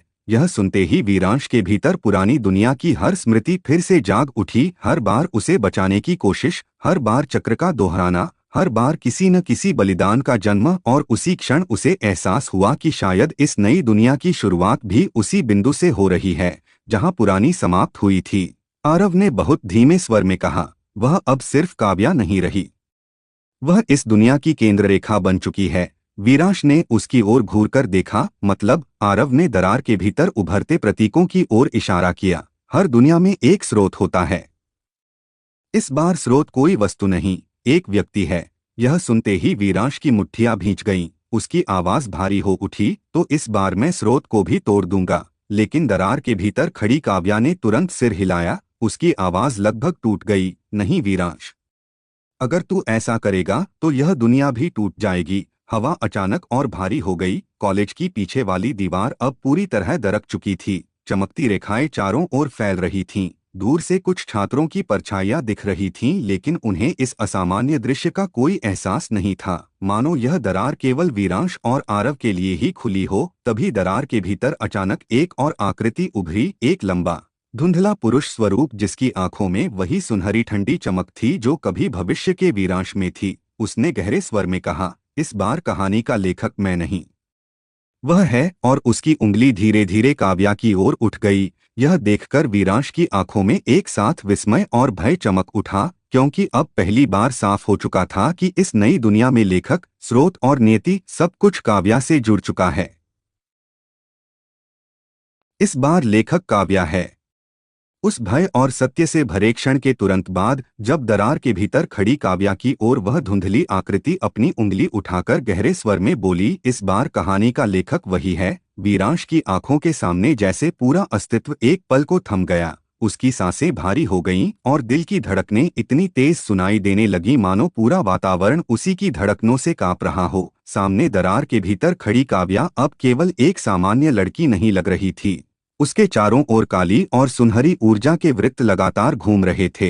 हर वृत्त के साथ हवा में अनगिनत शब्द, अधूरी कथाएं, टूटे हुए दृश्य और अनजानी स्मृतियां चमककर गायब हो रही थीं, मानो पूरा नया ब्रह्मांड उसकी चेतना से लिखा जा रहा हो। वीरांश ने एक कदम आगे बढ़ते हुए भारी आवाज में कहा, काव्या, ये सब क्या है? दरार के भीतर खड़ी काव्या ने उसकी ओर देखा। उसकी आंखों में इस बार वही अपनापन था, लेकिन उसके पीछे एक अथाह गहराई भी थी। उसने धीमे स्वर में कहा, जब तूने पुराना चक्र तोड़ा था, कहानी ने नया केंद्र चुना, और वह मैं बन गई। यह सुनते ही वीरांश के भीतर पुरानी दुनिया के अंतिम क्षण बिजली की तरह चमक उठे। कथास्रोत का टूटना, श्वेत प्रकाश, नई दुनिया की सुबह। अब हर चीज का अर्थ साफ होने लगा था। आरव ने धीमे स्वर में कहा, नई कहानी को संतुलन चाहिए था, इसलिए जिसने तेरी स्मृतियों को सबसे गहराई से छुआ, वही इसका स्रोत बन गया। वीरांश की आंखों में दर्द उतर आया। मतलब तू इस सब में फंस गई? काव्या ने हल्की मुस्कान के साथ सिर झुका लिया। फंसी नहीं, चुनी गई। उसके शब्दों के साथ दरार के भीतर का दृश्य बदलने लगा। अब वहां टूटी हुई दुनिया नहीं, बल्कि एक विशाल शून्य जैसा क्षेत्र दिखाई दे रहा था, जहां अनगिनत चमकते पन्ने हवा में तैर रहे थे। हर पन्ने पर इस नई दुनिया के लोगों की जिंदगियां लिखी हुई थीं। कॉलेज, शहर, लोग, उनकी यादें, उनका भविष्य, सब कुछ। वीरांश ने कांपती आवाज में कहा, तो क्या यह पूरी दुनिया तेरे अंदर लिखी जा रही है? काव्या ने उसकी आंखों में देखते हुए कहा, हाँ। और अगर मैं टूट गई तो यह दुनिया भी टूट जाएगी। यह सुनते ही वीरांश की मुट्ठियां कस गईं। उसकी आंखों में फिर वही पुरानी ज्वाला लौट आई, लेकिन इस बार उसमें घबराहट भी थी, क्योंकि पहली बार युद्ध किसी शत्रु से नहीं बल्कि नियति से था। तभी वह धुंधली आकृति आगे बढ़ी। उसकी आवाज गूंज उठी, लेकिन हर लेखक की एक कीमत होती है। काव्या की आंखों में अचानक दर्द चमका। उसके चारों ओर घूमते पन्नों की गति अस्थिर होने लगी। कुछ पन्ने जलने लगे, कुछ फटने लगे। वीरांश तुरंत चिल्लाया, काव्या, उसने दर्द से भरे स्वर में कहा। मैं ज्यादा देर तक इसे रोक नहीं सकती, आरव ने पहली बार तेज आवाज में कहा। अगर स्रोत अस्थिर हुआ तो नई दुनिया बिखर जाएगी। वीरांश ने दरार के बिल्कुल करीब जाकर कहा, तो मैं क्या करूं? काव्या की आंखों में आंसू जैसी चमक उभरी। उसने बहुत धीरे से कहा, इस बार मुझे बचाना नहीं, मेरे साथ लिखना। यह सुनते ही वीरांश कुछ पल के लिए मौन रह गया, क्योंकि पहली बार कहानी उसे लड़ने के लिए नहीं, रचने के लिए बुला रही थी। लेकिन उसी क्षण दरार के भीतर अचानक एक विशाल काली परछाई उभरने लगी। उसके साथ पूरा आकाश कांप उठा और वह आकृति गर्जना करती हुई बोली, नई कहानी का पहला विलेन जन्म ले चुका है। नई कहानी का पहला विलेन। उस भयावह और पूरे अस्तित्व को हिला देने वाले क्षण के तुरंत बाद जब दरार के भीतर उभरती हुई वह विशाल काली परछाई गर्जना करते हुए बोली, नई कहानी का पहला विलेन जन्म ले चुका है, हवा एक पल में बर्फ जैसी ठंडी हो गई। पुरानी लाइब्रेरी के पीछे फैली हुई दीवारें कांपने लगीं। जमीन के नीचे से आती हल्की कंपन अब तेज झटकों में बदल चुकी थी और वीरांश की आंखें उसी अंधेरी आकृति पर टिक गईं, क्योंकि उसकी उपस्थिति किसी साधारण शत्रु जैसी नहीं थी। उसमें वही आदिम भय था जो कभी पहली दरार और शून्य रूप के समय महसूस हुआ था, लेकिन इस बार वह शक्ति और भी अधिक व्यक्तिगत और भी अधिक खतरनाक लग रही थी। दरार के भीतर खड़ी काव्या का चेहरा दर्द से भर उठा। उसके चारों ओर घूमते हुए चमकते पन्ने तेजी से फटने लगे। कुछ पन्नों पर लिखे दृश्य राख बनकर गिरने लगे। शहर की दूर की रोशनियां एक पल के लिए टिमटिमाईं, मानो इस नई दुनिया का संतुलन टूटने लगा हो। आरव ने तुरंत पीछे हटते हुए गंभीर स्वर में कहा, यह केवल एक विलेन नहीं, यह उस कहानी की पहली बगावत है जिसे अभी लिखा भी नहीं गया। वीरांश की आंखों में ज्वाला भड़क उठी। उसने एक कदम आगे बढ़ते हुए कहा, जो भी है मैं इसे यहीं रोकूंगा। लेकिन जैसे ही वह दरार के करीब पहुंचा, वह काली परछाई अचानक आकार लेने लगी। उसका धुंधला शरीर धीरे धीरे स्पष्ट हुआ और वीरांश की सांस एक पल को रुक गई, क्योंकि उसके सामने जो चेहरा उभरा वह किसी और का नहीं, उसी का अपना चेहरा था। लेकिन यह चेहरा क्रोध, टूटन और अंधकार से भरा हुआ था। आंखों में काली आग जल रही थी, होठों पर ठंडी मुस्कान थी और उसकी आवाज पूरे वातावरण में गूंज उठी, हर कहानी को नायक के बराबर एक अंधेरा चाहिए, और मैं वही हूँ। काव्या की आवाज दर्द से कांप उठी, वीरांश, यह तेरे भीतर के अधूरे हिस्से से बना है। यह सुनते ही उसके भीतर पुरानी दुनिया की हर पीड़ा, हर बलिदान, हर खोया हुआ क्षण एक साथ चमक उठा, मानो उस टूटे हुए अतीत का सारा अंधकार इस नई दुनिया में आकार लेकर उसके सामने खड़ा हो गया हो। वह काला वीरांश धीरे धीरे दरार से बाहर कदम रखने लगा। उसके हर कदम के साथ हवा भारी होती जा रही थी। जमीन पर काली रेखाएं फैलने लगीं और कॉलेज की पिछली इमारत की दीवारों पर दरारें उभर आईं। आरव ने दबी आवाज में कहा, अगर यह पूरी तरह बाहर आ गया तो यह दुनिया तेरी सबसे गहरी यादों के दुःस्वप्न में बदल जाएगी। वीरांश की मुट्ठियां भींच गईं। उसने दांत भींच कर कहा, तो फिर इसे बाहर आने से पहले खत्म करना होगा। लेकिन काव्या ने तुरंत तेज स्वर में कहा, नहीं, इसे नष्ट नहीं कर सकता। उसकी आवाज में भय और विनती दोनों थे, क्योंकि यह तेरी शक्ति का आधा हिस्सा है। यह सुनते ही वीरांश ठिठक गया। उसकी आंखों में विस्मय चमक उठा। काला वीरांश हंसा। उसकी हंसी में वही दर्द भरी ठंडक थी। तू हर बार मुझे दबाता रहा, हर बार अपने अंधेरे को कहानी से बाहर फेंकता रहा, और इस बार मैं खुद कहानी बनकर लौटा हूँ। उसके शब्दों के साथ दरार अचानक और चौड़ी हो गई। आकाश में बादल गरजने लगे। शहर की बत्तियां एक एक करके बुझने लगीं और अगले ही पल वह काला स्वरूप पूरी तरह बाहर आकर वीरांश के ठीक सामने खड़ा हो गया। उसकी आंखों में काली आग जल रही थी और उसने धीमे स्वर में कहा, अब देख, इस बार नायक कौन रहेगा, अंधेरे का असली नायक। उस रोंगटे खड़े कर देने वाले क्षण के तुरंत बाद जब वह काला स्वरूप पूरी तरह दरार से बाहर आकर वीरांश के ठीक सामने खड़ा हो गया और उसकी आंखों में जलती हुई काली आग के बीच उसने धीमे लेकिन कंपा देने वाले स्वर में कहा, अब देख, इस बार नायक कौन रहेगा। पूरा वातावरण जैसे एक ही पल में बदल गया। हवा भारी हो गई। लाइब्रेरी के पीछे की जमीन पर फैली काली रेखाएं सांपों की तरह सरकने लगीं। कॉलेज की इमारतों की खिड़कियों पर अजीब परछाइयां उभरने लगीं और दूर शहर की बुझती रोशनियां इस बात का संकेत दे रही थीं कि यह संघर्ष अब केवल दो व्यक्तियों के बीच नहीं, बल्कि पूरी नई दुनिया के भाग्य का युद्ध बनने वाला है। वीरांश की आंखें अपने ही उस अंधेरे रूप पर टिकी रहीं। उसके सामने खड़ा वह चेहरा उसी जैसा था, वही कद, वही नजर, वही आवाज, लेकिन जहां उसके भीतर ज्वाला थी, वहां इस रूप के भीतर राख बन चुकी पीड़ा की ठंडी आग जल रही थी। उसने धीमे से कहा, तू मैं नहीं है। काला वीरांश हल्का सा मुस्कुराया। उसकी मुस्कान में व्यंग्य और दर्द दोनों थे। यही तेरी सबसे बड़ी भूल है। मैं वही हूं जिसे तू हर बार पीछे छोड़ता आया है। हर हार, हर डर, हर अधूरी चीख, हर वो पल जब तू टूट गया था लेकिन किसी को दिखाया नहीं, मैं उन्हीं सबका रूप हूँ। उसके शब्द वीरांश के भीतर गहरे उतर गए, क्योंकि वह जानता था कि यह केवल कोई बाहरी शत्रु नहीं बल्कि उसके अपने टूटे हुए अस्तित्व का जीवित रूप था। काव्या दरार के भीतर से दर्द भरे स्वर में बोली, वीरांश, इसे हराकर नहीं, स्वीकार करके ही रोका जा सकता है।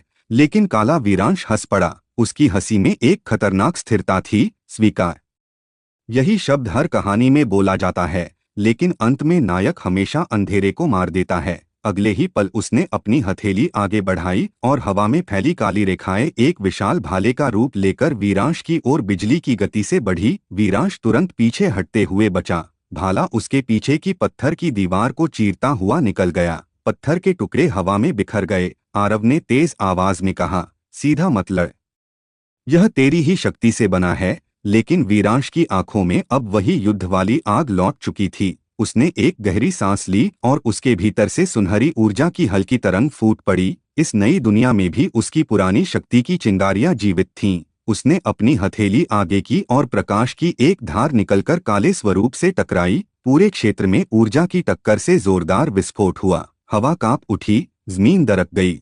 लेकिन जब धुआं छंटा तो काला वीरांश वहीं खड़ा था। उसके होठों पर और भी गहरी मुस्कान थी। उसने कहा, तू अभी भी वही गलती कर रहा है, मुझसे लड़कर खुद को ही कमजोर कर रहा है। यह सुनते ही वीरांश एक पल के लिए ठिठक गया, क्योंकि हर वार के साथ उसके भीतर सचमुच कमजोरी फैल रही थी, मानो वह अपनी ही आत्मा के हिस्से पर प्रहार कर रहा हो। तभी काव्या की आवाज फिर गूंजी, याद कर पुरानी दुनिया का आखिरी सत्य। वीरांश की आंखों में अचानक कथा स्रोत, टूटता चक्र और भविष्य के अपने स्वरूप की स्मृतियां चमक उठीं। उसने धीरे धीरे अपनी मुट्ठियां ढीली कर दीं। काला वीरांश उसकी ओर बढ़ता हुआ बोला, क्या हुआ? हार मान ली? लेकिन इस बार वीरांश के चेहरे पर एक अलग शांति थी। उसने बहुत धीमे स्वर में कहा, नहीं, इस बार मैं तुझे खत्म नहीं करूंगा। उसके शब्दों के साथ हवा एक पल को थम गई। काला स्वरूप की आंखों में पहली बार हल्का सा संशय उभरा और वीरांश ने अगला कदम उसकी ओर बढ़ाते हुए कहा, इस बार मैं तुझे अपने भीतर वापस जगह दूंगा। अंधेरे को अपनाने का क्षण। उस सांसें थमा देने वाले क्षण के तुरंत बाद जब वीरांश ने अपने ही काले स्वरूप की आंखों में देखते हुए धीमे लेकिन अटल स्वर में कहा, इस बार मैं तुझे खत्म नहीं करूंगा, इस बार मैं तुझे अपने भीतर वापस जगह दूंगा। पूरा वातावरण एक पल के लिए जैसे मौन हो गया। हवा में तैरती काली रेखाएं ठहर गईं। दरार के भीतर घूमते हुए पन्ने धीमे पड़ गए और सामने खड़ा काला वीरांश पहली बार सचमुच रुक गया। उसकी आंखों में जलती हुई काली आग के भीतर एक हल्की कंपन उभरी, मानो उसने अनगिनत कथाओं में हर बार युद्ध, विनाश और अस्वीकार ही देखा था। लेकिन यह पहली बार था जब नायक ने तलवार नीचे रखकर उसकी ओर कदम बढ़ाया था। उसने ठंडी हंसी के साथ कहा, तू मुझे अपनाएगा, मुझे जिसे तू हर बार दबाकर भूल जाना चाहता था। वीरांश अब उसके बिल्कुल सामने आ चुका था। उसकी आवाज में पहली बार युद्ध की जगह सच्चाई थी। हाँ, क्योंकि तू मेरा अंधेरा नहीं, मेरा अधूरा हिस्सा है।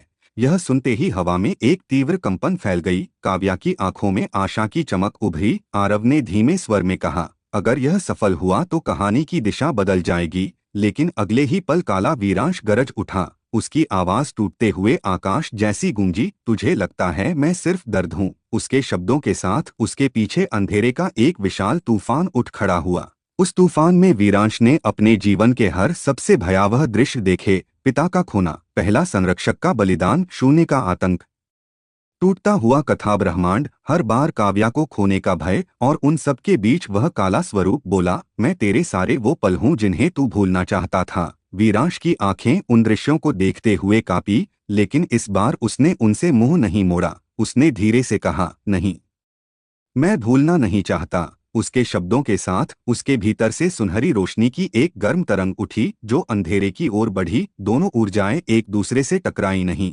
बल्कि पहली बार एक दूसरे के चारों ओर घूमने लगीं। काला वीरांश की आंखों में संशय और दर्द साथ साथ उभरे। उसने धीमे स्वर में पूछा, तो फिर तू मुझे क्यों नहीं मिटाता? वीरांश ने उसकी आंखों में देखते हुए कहा, क्योंकि तू मेरा सच है। यह सुनते ही पूरा क्षेत्र तेज प्रकाश और गहरे अंधकार के घूमते हुए भंवर में बदल गया। दरार के भीतर खड़ी काव्या ने अपनी हथेलियां आगे बढ़ाई और उसके चारों ओर घूमते पन्नों की ऊर्जा उस भंवर में मिलने लगी। मानो नई दुनिया स्वयं इस निर्णय की साक्षी बन गई हो। काला वीरांश एक पल के लिए पीछे हटा। उसके चेहरे पर पहली बार क्रोध की जगह टूटन दिखी। उसने बहुत धीमे स्वर में कहा, हर कहानी में मुझे मार दिया गया। हर बार। वीरांश की आवाज इस बार बेहद नरम थी। लेकिन इस बार कहानी मैं लिखूंगा। अगले ही पल उसने अपना हाथ आगे बढ़ाकर उस काले स्वरूप की छाती पर रख दिया और उसी क्षण उसके भीतर के हर टूटे हुए स्मृतिखंड, हर दर्द, हर अधूरी चीख एक सुनहरी काली ऊर्जा में बदलने लगे। काला वीरांश का चेहरा धीरे धीरे शांत होने लगा। उसकी आंखों की काली आग मंद पड़कर गहरे बैंगनी प्रकाश में बदलने लगी। लेकिन जैसे ही दोनों ऊर्जाएं एक होने लगीं, दरार के भीतर अचानक एक भीषण गर्जना गूंजी। हवा हिंसक रूप से कांपी और ऊपर आसमान में एक नई, पहले से कहीं विशाल दरार खुल गई। आरव की आवाज पहली बार घबराहट से कांप उठी, रुको, किसी और ने कहानी में प्रवेश कर लिया है। और अगले ही पल उस नई दरार के भीतर से एक विशाल आंख खुली जो सीधे वीरांश और काव्या को घूर रही थी। कहानी में किसी और का प्रवेश। उस दिल दहला देने वाले क्षण के तुरंत बाद जब आसमान को चीरती हुई वह नई, पहले से कहीं विशाल दरार खुली और उसके भीतर से एक अकेली, विराट, भयावह आंख धीरे धीरे खुलकर सीधे वीरांश और काव्या को घूरने लगी। पूरा शहर जैसे एक पल में अपनी सांस रोककर खड़ा हो गया। हवा अचानक इतनी भारी हो गई कि हर सांस लेना भी युद्ध जैसा लगने लगा। लाइब्रेरी की दीवारों पर फैली दरारें और तेजी से फैलने लगीं। जमीन के नीचे से गहरी गूंज उठने लगी और दूर शहर की इमारतों की खिड़कियों में लोगों की परछाइयां स्थिर हो गईं, मानो समय स्वयं उस आंख की दृष्टि के नीचे थम गया हो। वीरांश की हथेली अब भी अपने काले स्वरूप की छाती पर थी। दोनों ऊर्जाएं, सुनहरी और काली, अभी पूरी तरह एक नहीं हुई थीं। तभी वह विराट आंख अचानक और चमक उठी। उसकी पुतली के भीतर अनगिनत दृश्य घूमने लगे, टूटती हुई दुनियाएं, जन्म लेती हुई कथाएं, जलते हुए पन्ने, और उन सब के बीच एक धुंधली आकृति जो किसी अदृश्य सिंहासन पर बैठी थी। आरव की आवाज पहली बार भय से कांप उठी, यह संभव नहीं। वीरांश ने नजरें ऊपर उठाईं। उसकी आवाज भारी हो गई। कौन है यह? आरव ने धीमे लेकिन टूटे स्वर में कहा, यह वह है जो कहानी को बाहर से देखता है। यह सुनते ही वीरांश की आंखों में पुरानी दुनिया के अंतिम क्षण चमक उठे। कथा स्रोत, लेखक, पहला पन्ना, सब कुछ अचानक एक नई गहराई लेने लगा। तभी वह विराट आंख झपकी और अगले ही पल पूरा वातावरण एक भीषण दबाव से कांप उठा। काव्या दर्द से चीख उठी। उसके चारों ओर घूमते पन्ने बेकाबू होकर हवा में फटने लगे। कुछ पन्नों पर लिखे लोगों के नाम मिटने लगे, कुछ चेहरों की स्मृतियां हवा में घुलने लगीं। वीरांश ने तुरंत उसकी ओर देखा। काव्या, काव्या ने दर्द से कांपती आवाज में कहा, कोई कहानी को फिर से लिख रहा है। यह सुनते ही वीरांश का दिल धड़क उठा, क्योंकि इसका अर्थ साफ था, इस नई दुनिया का लेखक केवल काव्या नहीं रही, कोई बाहरी शक्ति कथा पर अपना अधिकार जमा रही थी। तभी वह काला स्वरूप जो अब धीरे धीरे वीरांश के भीतर समा रहा था, अचानक रुक गया। उसकी आंखों में पहली बार भय की रेखा उभरी। उसने ऊपर देखते हुए कहा, यह वही है जिससे हर अंधेरा जन्म लेता है। उसकी आवाज में वह ठंडी स्थिरता नहीं थी, बल्कि एक गहरा आदिम डर था। वीरांश ने दांत भींच लिए। उसके भीतर अब प्रकाश और अंधकार दोनों एक साथ बह रहे थे।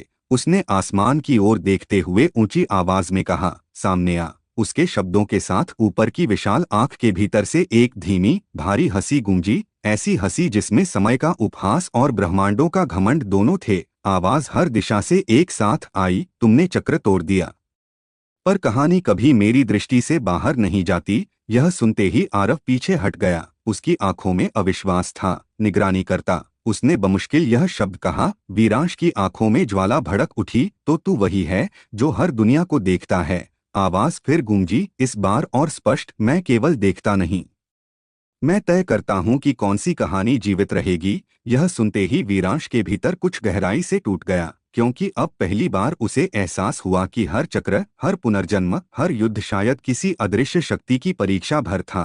काव्या की आवाज कांप उठी, वीरांश, यह हमारी कहानी मिटा देगा। अगले ही पल वह विशाल आंख और चौड़ी हो गई। उसकी पुतली के भीतर से एक लंबी काली उंगली जैसी छाया नीचे उतरने लगी, जो सीधे काव्या की ओर बढ़ रही थी। और वीरांश समझ गया कि यह केवल देखना नहीं, इस बार वह शक्ति सीधे कहानी के केंद्र को छूने आई है।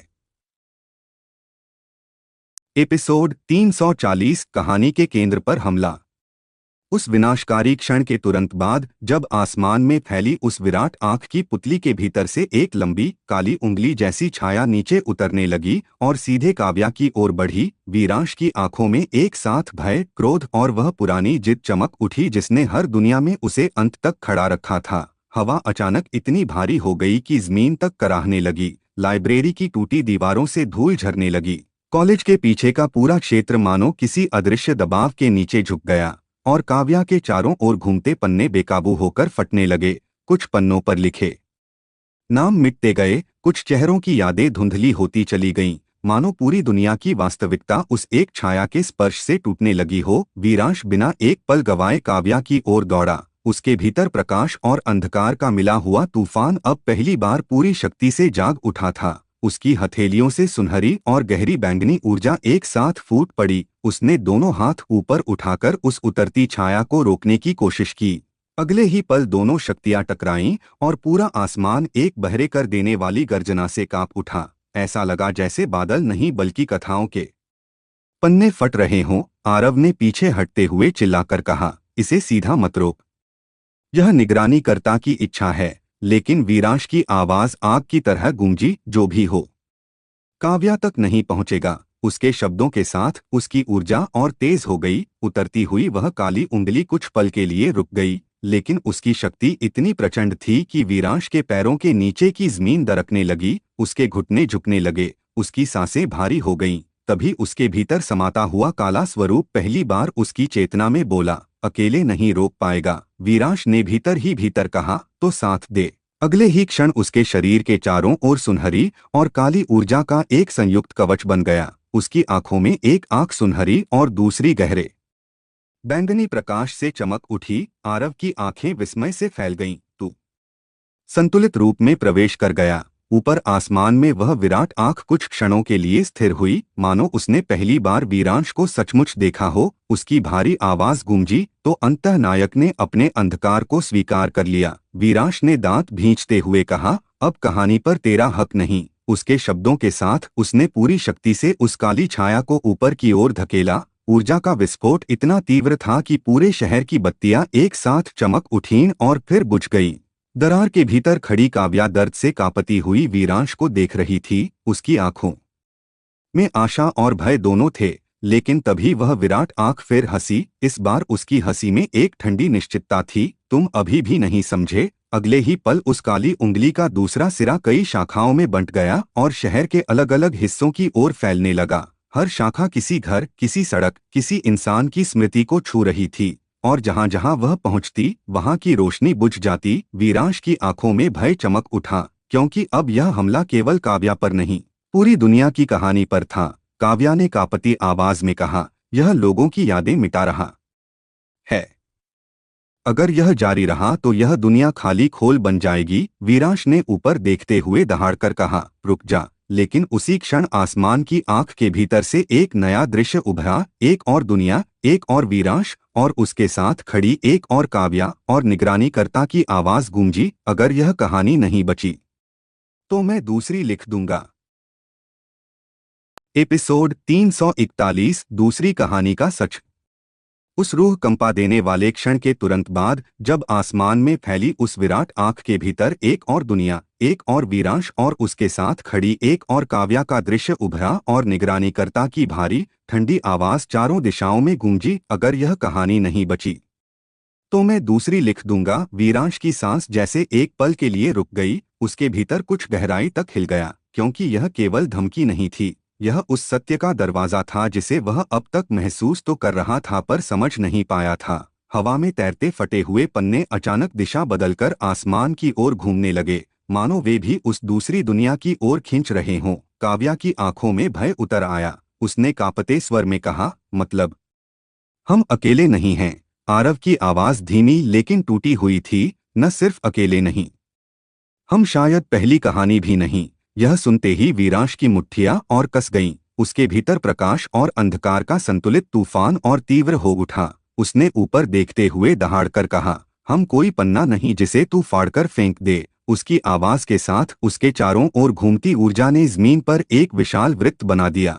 लेकिन निगरानीकर्ता की हंसी फिर गूंजी, इस बार और गहरी, हर दुनिया यही सोचती है। उसके शब्दों के साथ आसमान में उभरा वह दृश्य और स्पष्ट हो गया। दूसरी दुनिया में भी वही कॉलेज, वही पुरानी लाइब्रेरी, वही दरार, लेकिन वहां का वीरांश अकेला खड़ा था और काव्या की आंखें पूरी तरह सुनहरी थीं, मानो वह पहले ही लेखक बन चुकी हो। वीरांश की आंखों में एक झटका सा दौड़ गया, क्योंकि उसे पहली बार एहसास हुआ कि यह संघर्ष केवल उसकी दुनिया का नहीं, अनगिनत समान कथाओं का हिस्सा है। काव्या ने धीमे स्वर में कहा, तो क्या हर दुनिया में हम यही सब जी रहे हैं? आरव ने गहरी सांस लेते हुए कहा, हाँ। हर कहानी में कुछ बदलता है, लेकिन केंद्र वही रहता है।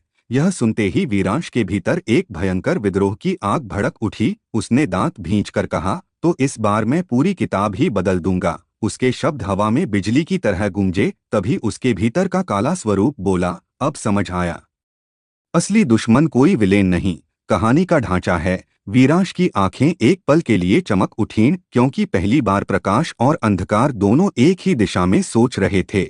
उसने ऊपर उस विराट आंख की ओर देखा और कहा, तू दूसरी कहानी लिखने की बात करता है, लेकिन अगर मैं लेखक को ही चुनौती दे दूं तो? यह सुनते ही आसमान कुछ क्षणों के लिए मौन हो गया। निगरानीकर्ता की आंख की पुतली सिकुड़ गई। पहली बार उसकी आवाज में हल्की कठोरता आई, तू सीमा लांघ रहा है। वीरांश के होठों पर एक ठंडी, दृढ़ मुस्कान उभरी, सीमाएं तोड़ना ही मेरी कहानी है। उसके शब्दों के साथ उसके भीतर की संयुक्त शक्ति अचानक कई गुना बढ़ गई। काली और सुनहरी ऊर्जा मिलकर अब सफेद बैंगनी प्रकाश में बदलने लगी। काव्या की आंखों में विस्मय चमक उठा। उसने धीमे स्वर में कहा, यह नई शक्ति है। आरव पीछे हटते हुए बोला, यह संतुलन से भी आगे का रूप है। तभी आसमान में उभरी दूसरी दुनिया का दृश्य अचानक कांपने लगा। वहां का दूसरा वीरांश ऊपर देखने लगा, मानो उसने भी यहाँ की आवाज सुन ली हो। और अगले ही पल वह दूसरी दुनिया का वीरांश सीधे आसमान की दरार के भीतर से उनकी ओर देखने लगा। उसकी आंखों में वही आग थी और उसके होंठ हिले, क्या तुम भी जाग गए? क्या तुम भी जाग गए? उस हैरान कर देने वाले क्षण के तुरंत बाद, जब आसमान में उभरी दूसरी दुनिया का वह दूसरा वीरांश सीधे दरार के भीतर से उनकी ओर देखने लगा और उसके होठों से धीमे लेकिन कांपते हुए शब्द निकले, क्या तुम भी जाग गए? पूरा वातावरण जैसे एक पल के लिए अपनी धुरी पर थम गया। हवा में तैरते हुए फटे पन्ने स्थिर हो गए। काव्या की सांस अटक गई। आरव की आंखों में ऐसा विस्मय था मानो उसने भी इस स्तर की घटना की कल्पना नहीं की थी। और वीरांश के भीतर कुछ गहराई से टूटकर फिर से जुड़ने लगा, क्योंकि पहली बार उसे यह एहसास केवल शक के रूप में नहीं बल्कि सजीव सत्य के रूप में सामने दिखाई दे रहा था कि वह अकेला नहीं। उसकी तरह और भी संस्करण, और भी जीवन, और भी कथाएं इस अनंत जाल में बंधी हुई हैं।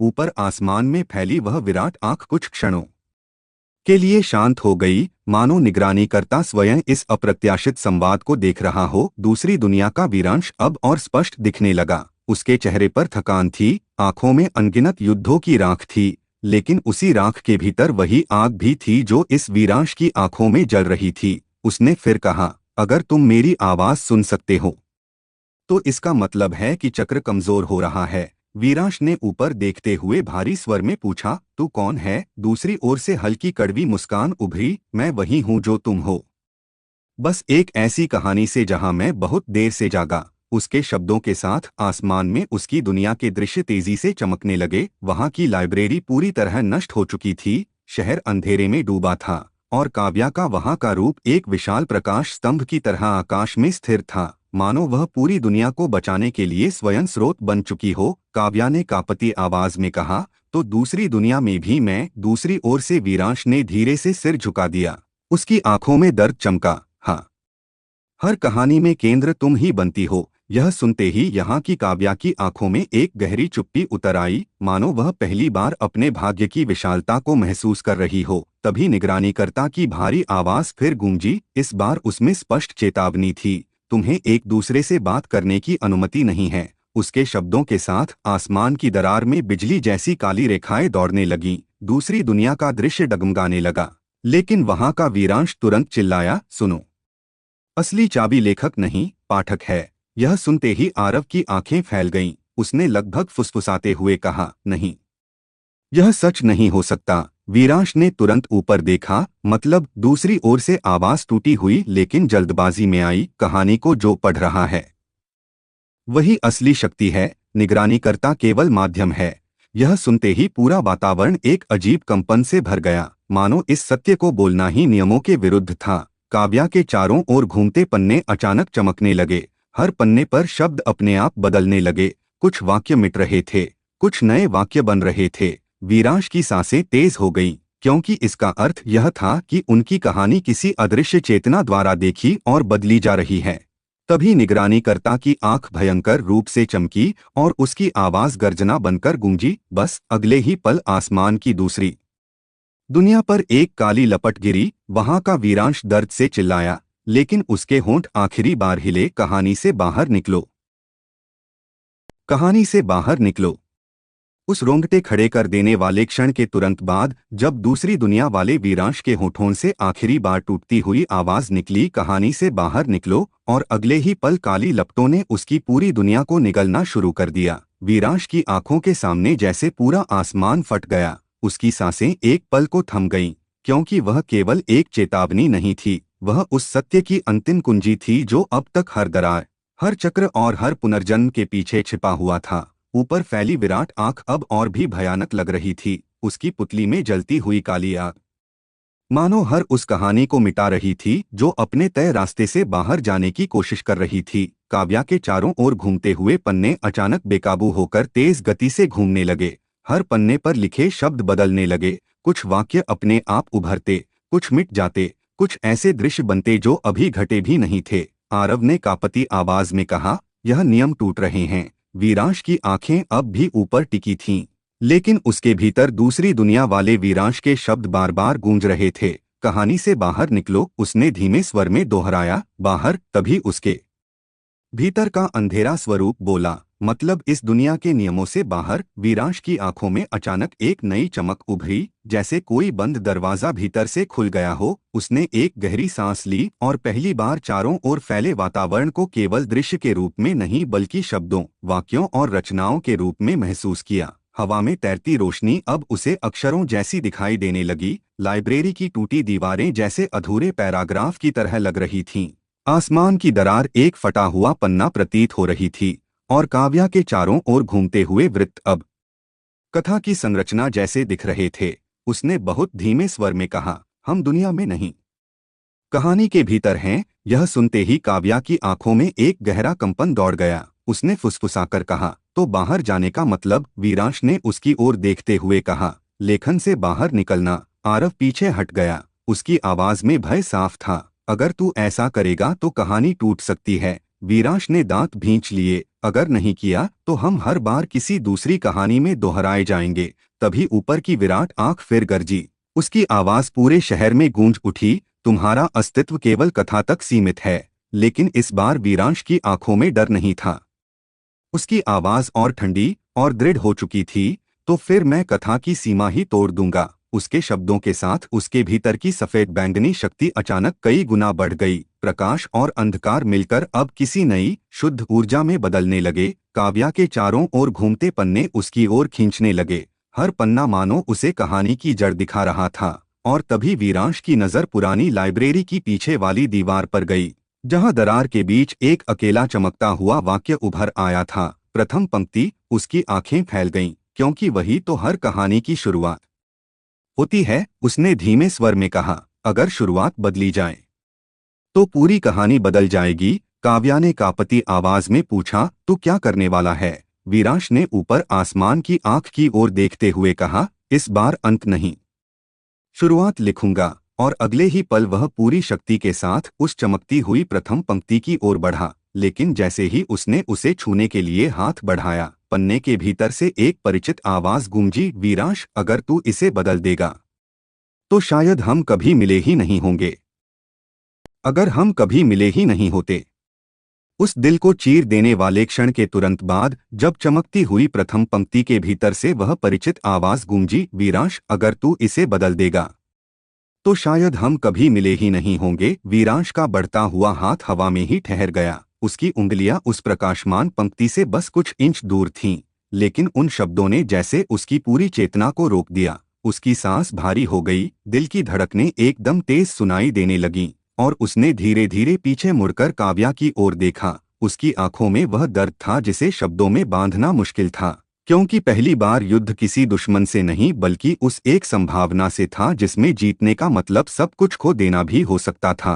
काव्या की आंखें हल्की नमी से चमक उठीं, उसके चारों ओर घूमते हुए पन्ने अब धीमे हो चुके थे, जैसे पूरी कहानी उसी निर्णय की प्रतीक्षा कर रही हो। उसने बहुत धीमे स्वर में कहा, अगर शुरुआत बदल गई तो शायद यह दुनिया, यह कॉलेज, यह रात और हम दोनों, कुछ भी वैसे नहीं रहेगा। वीरांश के भीतर दूसरी दुनिया वाले वीरांश की आवाज गूंज रही थी, कहानी से बाहर निकलो। लेकिन उसी के साथ उनकी पहली मुलाकात का दृश्य भी चमक उठा। वही पुरानी लाइब्रेरी का गलियारा, वही किताबों के बीच काव्या की पहली मुस्कान, वही हल्की सी नोकझोंक, वही पहली बार उसका नाम सुनना। और उस स्मृति के साथ उसका दिल जैसे और भारी हो गया। तभी ऊपर फैली विराट आंख की गर्जना फिर गूंजी, देखा, हर नायक अपनी भावनाओं से बंध जाता है। निगरानीकर्ता की आवाज में उपहास था, यही कारण है कि कोई भी कहानी अपनी सीमा से बाहर नहीं निकलती। वीरांश की मुट्ठियां भींच गईं, उसकी आंखों में दर्द के साथ आग भी लौट आई।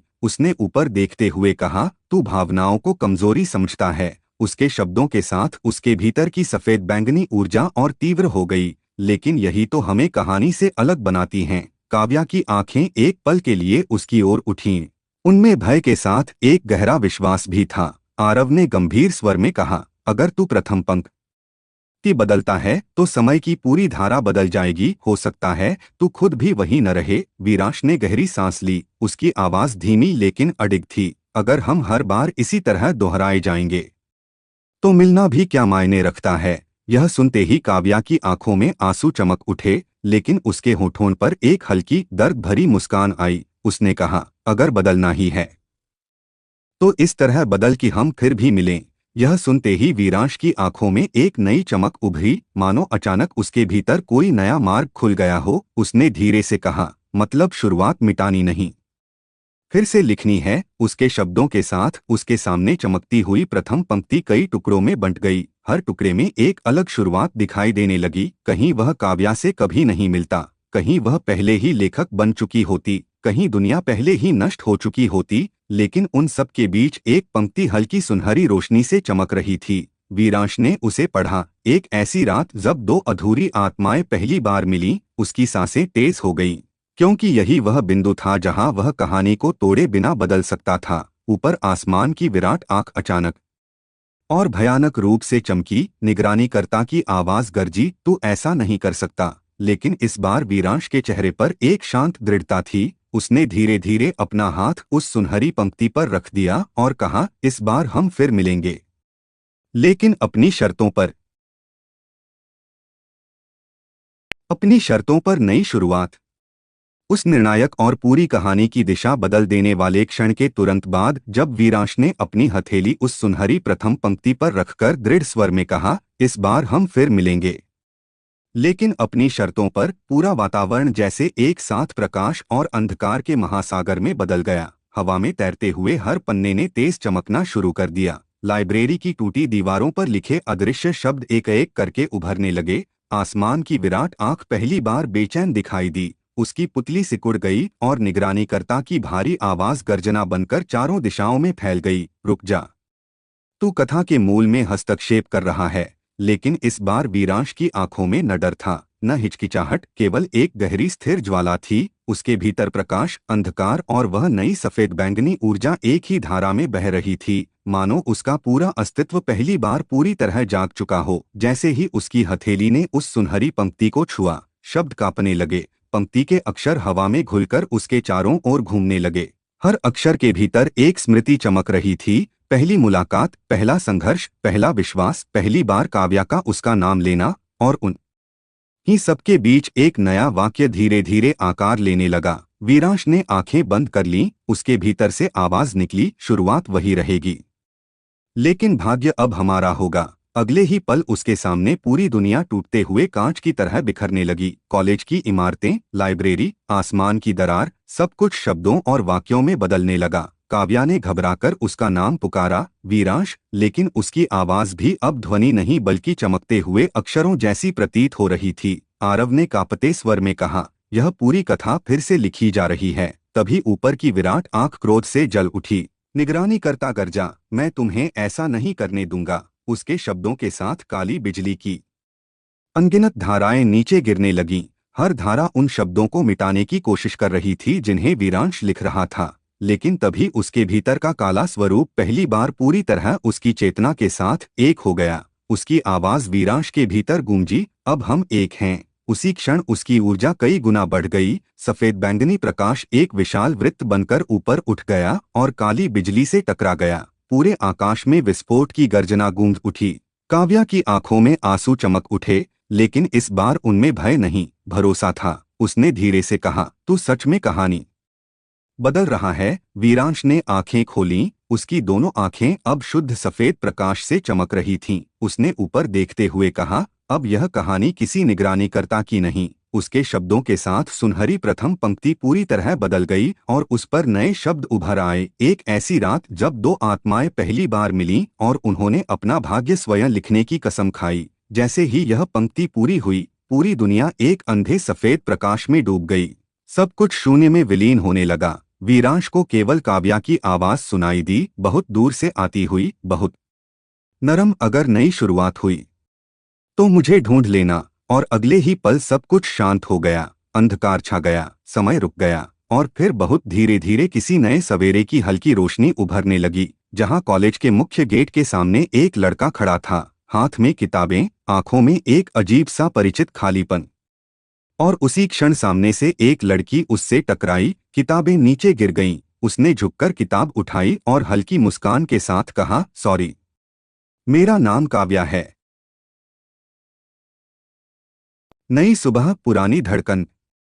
उस सब कुछ बदल देने वाली रोशनी के शांत हो जाने के तुरंत बाद, जब नई दुनिया की सुबह धीरे धीरे अपनी नरम धूप के साथ कॉलेज के मुख्य गेट पर उतर रही थी और हवा में ताज़ी किताबों, भीगी मिट्टी और नए आरंभ की हल्की सी खुशबू घुली हुई थी, वीरांश कुछ पल तक बिल्कुल स्थिर खड़ा रहा। उसके पैरों के पास बिखरी किताबें, सामने झुकी हुई वह लड़की और उसके होठों से निकले शब्द, सॉरी, मेरा नाम काव्या है, जैसे सीधे उसकी धड़कनों में उतर गए। उसके भीतर एक अजीब सी हलचल उठी, जैसे किसी बहुत पुराने सपने की धुंध अचानक आंखों के सामने लौट आई हो। उसने झुककर किताब उठाने के लिए हाथ बढ़ाया और उसी क्षण उसकी उंगलियां काव्या की उंगलियों से हल्के से छू गईं। एक बेहद सूक्ष्म लेकिन बिजली जैसी लहर दोनों के भीतर दौड़ गई। काव्या एक पल को रुक गई। उसकी आंखें वीरांश की आंखों से मिलीं और उन आंखों में एक ऐसी पहचान चमकी जिसे दोनों शब्दों में नहीं बांध पा रहे थे।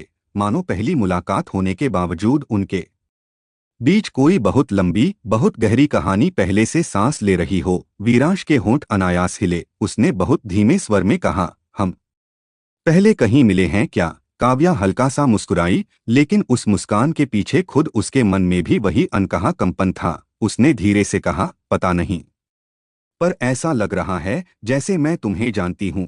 हवा एक पल के लिए थम सी गई। दूर कॉलेज की घंटी बजी और उस आवाज के साथ वीरांश के भीतर कुछ दृश्य चमककर गुजर गए। टूटती लाइब्रेरी, आसमान की दरार, काली आंख, सुनहरी पंक्तियां और एक आवाज, अगर नई शुरुआत हुई तो मुझे ढूंढ लेना। उसका दिल एक पल को जोर से धड़का। उसने तुरंत काव्या की ओर देखा और उसी क्षण उसे एहसास हुआ कि उसने उसे ढूंढ लिया है, ठीक वैसे ही जैसे वादा किया था। लेकिन इससे पहले कि वह कुछ कह पाता, अचानक हवा में एक हल्की ठंडक घुली। कॉलेज के मुख्य गेट के ऊपर लगे कांच में एक पल के लिए किसी परछाई का प्रतिबिंब उभरा। वीरांश की नजर जैसे ही वहां गई, उसका चेहरा सख्त हो गया, क्योंकि कांच में कुछ क्षणों के लिए वही विराट आंख की धुंधली आकृति चमकी और फिर गायब हो गई। उसके भीतर एक गहरी बेचैनी उठी। उसने तुरंत ऊपर देखा, लेकिन आसमान पूरी तरह साफ था, मानो कुछ हुआ ही न हो। काव्या ने उसकी बदली हुई अभिव्यक्ति देखी और धीरे से पूछा, क्या हुआ? वीरांश ने एक गहरी सांस ली, खुद को सामान्य करते हुए कहा,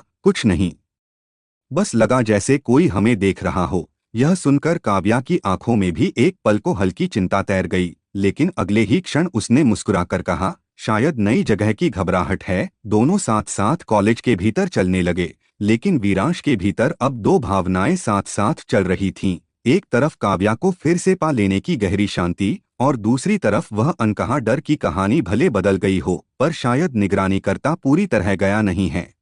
गलियारे में चलते हुए अचानक दीवार पर लगी नोटिस बोर्ड की एक पर्ची हवा से उड़कर उसके पैरों के पास आ गिरी। वीरांश ने उसे उठाया और जैसे ही उसकी नजर उस पर लिखी पहली पंक्ति पर पड़ी, उसकी सांस रुक गई, क्योंकि उस पर साफ शब्दों में लिखा था, कहानी फिर शुरू हो चुकी है। कहानी फिर शुरू हो चुकी है। उस सिहरन भर देने वाले क्षण के तुरंत बाद जब वीरांश ने अपने पैरों के पास गिरी उस पर्ची को उठाकर देखा और उस पर साफ शब्दों में लिखा पाया, कहानी फिर शुरू हो चुकी है, उसकी सांस जैसे एक पल के लिए थम गई, उंगलियां हल्का सा कांप उठीं और उसके भीतर वह सारी दबी हुई यादें फिर से राख के नीचे दहकती आग की तरह चमकने लगीं। कॉलेज के गलियारे में छात्रों की हल्की आवाजें गूंज रही थीं। कहीं दूर क्लासरूम के दरवाजे बंद होने की ध्वनि आ रही थी। लेकिन वीरांश के लिए उस क्षण सब कुछ जैसे धीमा पड़ गया। उसकी नजर बार बार उसी पर्ची पर जमी रही।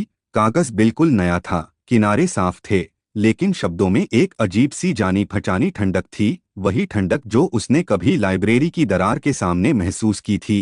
काव्या ने उसके चेहरे पर उतरती बेचैनी देखी और धीरे से पूछा, क्या लिखा है? वीरांश ने कुछ पल चुप रहकर पर्ची उसकी ओर बढ़ाई। काव्या ने जैसे ही उसे पढ़ा, उसकी आंखों में भी एक क्षण के लिए हल्का सा कंपन दौड़ गया, मानो उसके भीतर भी कोई गहरी भूली हुई स्मृति हल्के से जागी हो। उसने धीमे स्वर में कहा, यह किसी ने मजाक में लिखा होगा, लेकिन उसकी आवाज में खुद उसे भी पूरा विश्वास नहीं था। वीरांश ने गलियारे में चारों ओर नजर दौड़ाई। भीड़ सामान्य थी, सब कुछ सामान्य दिख रहा था, फिर भी उसके भीतर वही अनकहा एहसास और गहरा होता जा रहा था कि यह नई शुरुआत केवल एक नया जीवन नहीं, किसी अधूरी कहानी का अगला अध्याय है। तभी उसके कानों में बहुत हल्की, लगभग हवा में घुली हुई एक आवाज आई, तुमने सोचा था सब खत्म हो गया? वीरांश का शरीर एकदम तन गया। उसने तुरंत पीछे मुड़कर देखा, लेकिन वहां कोई नहीं था, केवल गलियारे के अंत में लगी लंबी शीशे की खिड़की में उसकी और काव्या की परछाइयां दिखाई दे रही थीं।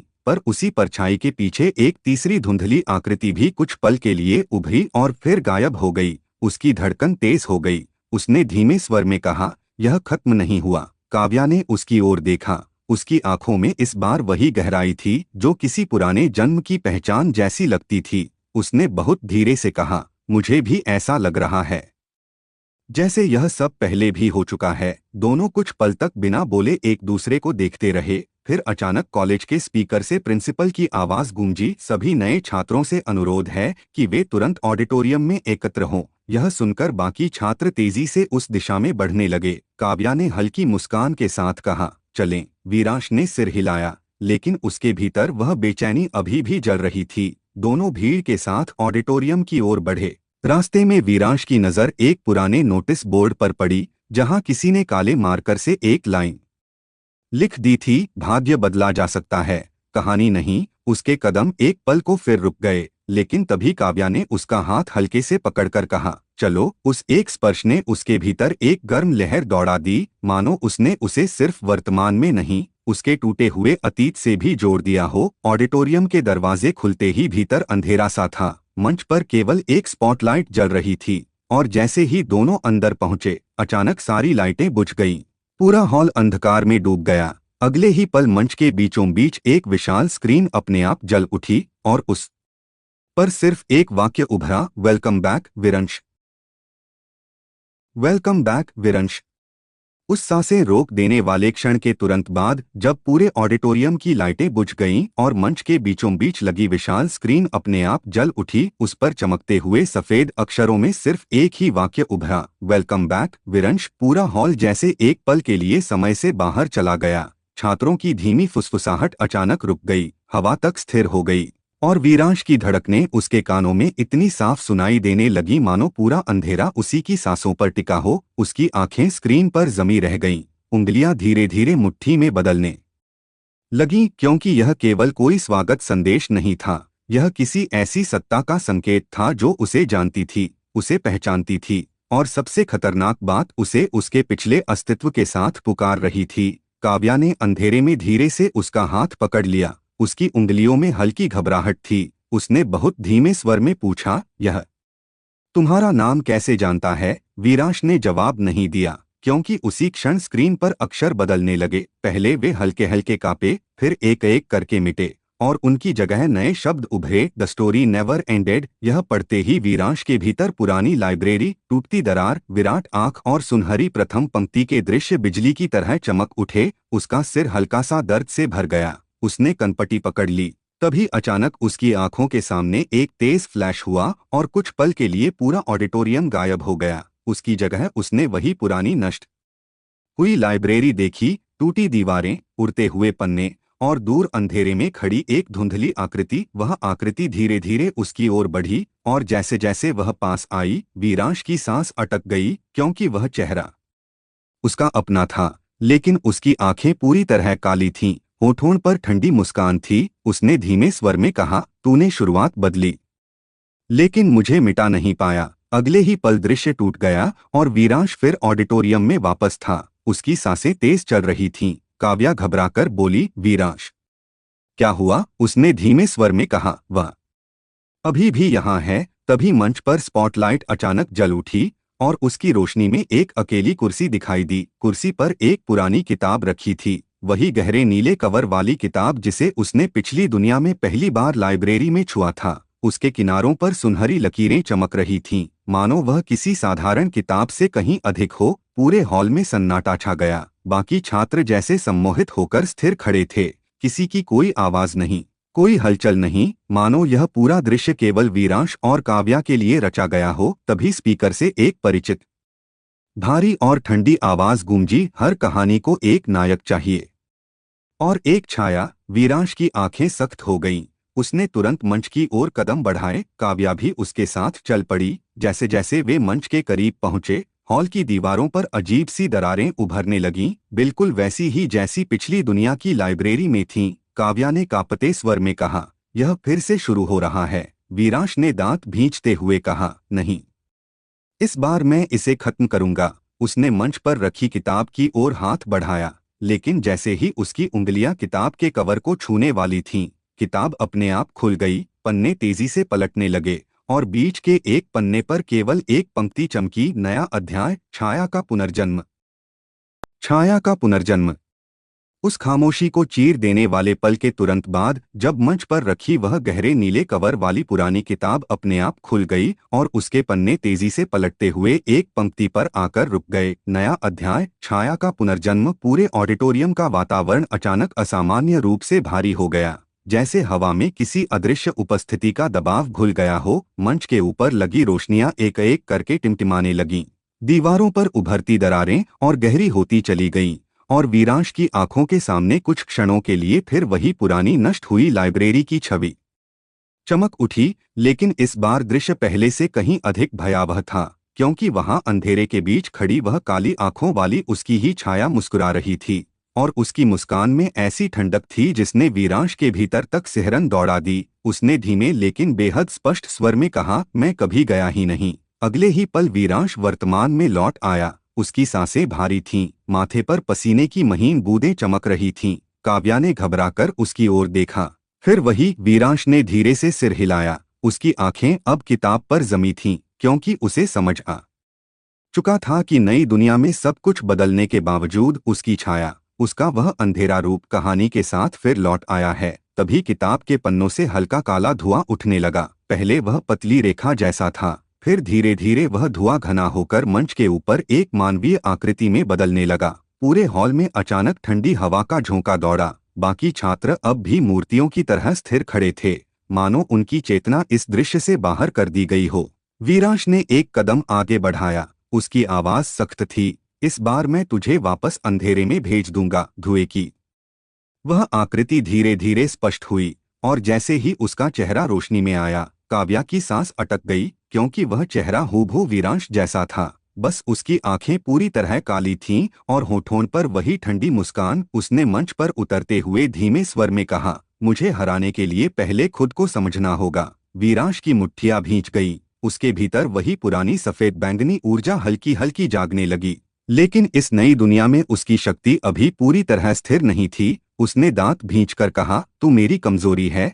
छाया। वीरांश हंसा। उसकी हंसी पूरे हॉल में गूंज उठी। नहीं, मैं तेरी सच्चाई हूँ। यह सुनते ही काव्या की आंखों में अचानक एक चमक उभरी, जैसे उसके भीतर भी कुछ पुरानी स्मृतियां जाग रही हों। उसने बहुत धीमे स्वर में कहा, वीरांश, पिछली दुनिया में भी तूने इसे मिटाने की कोशिश की थी, लेकिन यह हर बार लौट आता है। वीरांश ने उसकी ओर देखा और पहली बार उसे एहसास हुआ कि काव्या की यादें भी धीरे धीरे लौट रही हैं। तभी छाया वीरांश ने मंच के बीचों बीच हाथ फैलाया और पूरा ऑडिटोरियम अंधेरे में डूब गया। केवल मंच पर हल्की काली रोशनी बची रही। उसकी आवाज चारों दिशाओं से गूंजी, हर नायक की छाया उसकी सबसे बड़ी शक्ति भी होती है और सबसे बड़ा विनाश भी।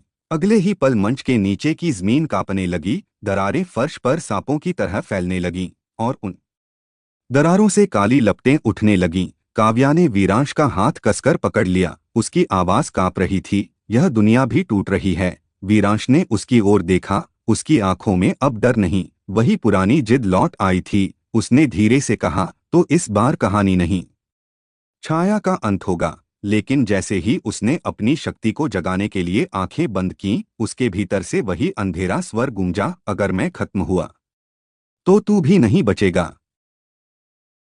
एपिसोड 350, अगर मैं खत्म हुआ तो तू भी नहीं बचेगा।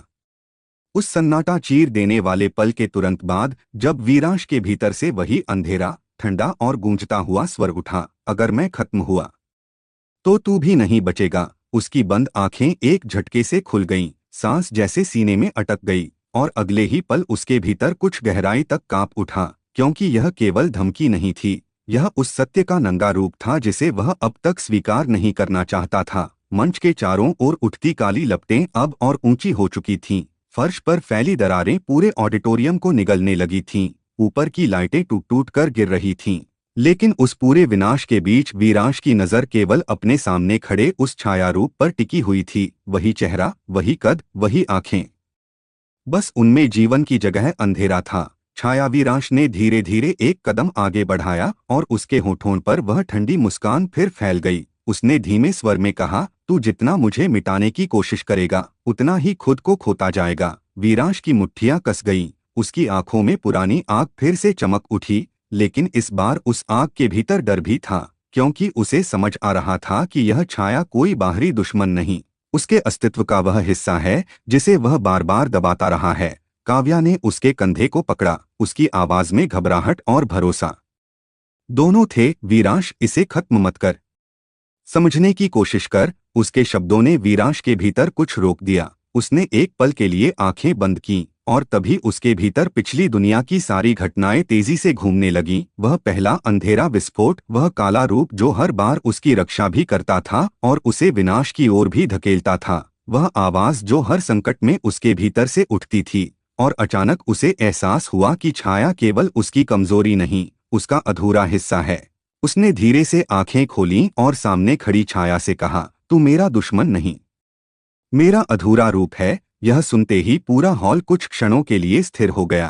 काली लपटें हल्की पड़ने लगीं। छाया वीरांश के चेहरे पर पहली बार मुस्कान गायब हुई। उसकी आंखों में एक अजीब सी चमक आई। उसने धीमे स्वर में कहा, आखिर तुझे समझ आ ही गया। अगले ही पल मंच के पीछे की विशाल स्क्रीन अपने आप जल उठी और उस पर एक वाक्य चमक उठा, a hero is incomplete without his darkness. Viransh की सांसें तेज हो गईं, क्योंकि उसे अब सब स्पष्ट दिखाई दे रहा था। हर बार जब उसने कहानी बदली, हर बार जब उसने नई शुरुआत लिखी, उसने अपनी छाया को मिटाने की कोशिश की, लेकिन वह छाया उसकी आत्मा के संतुलन का हिस्सा थी। उसे मिटाना खुद को तोड़ना था।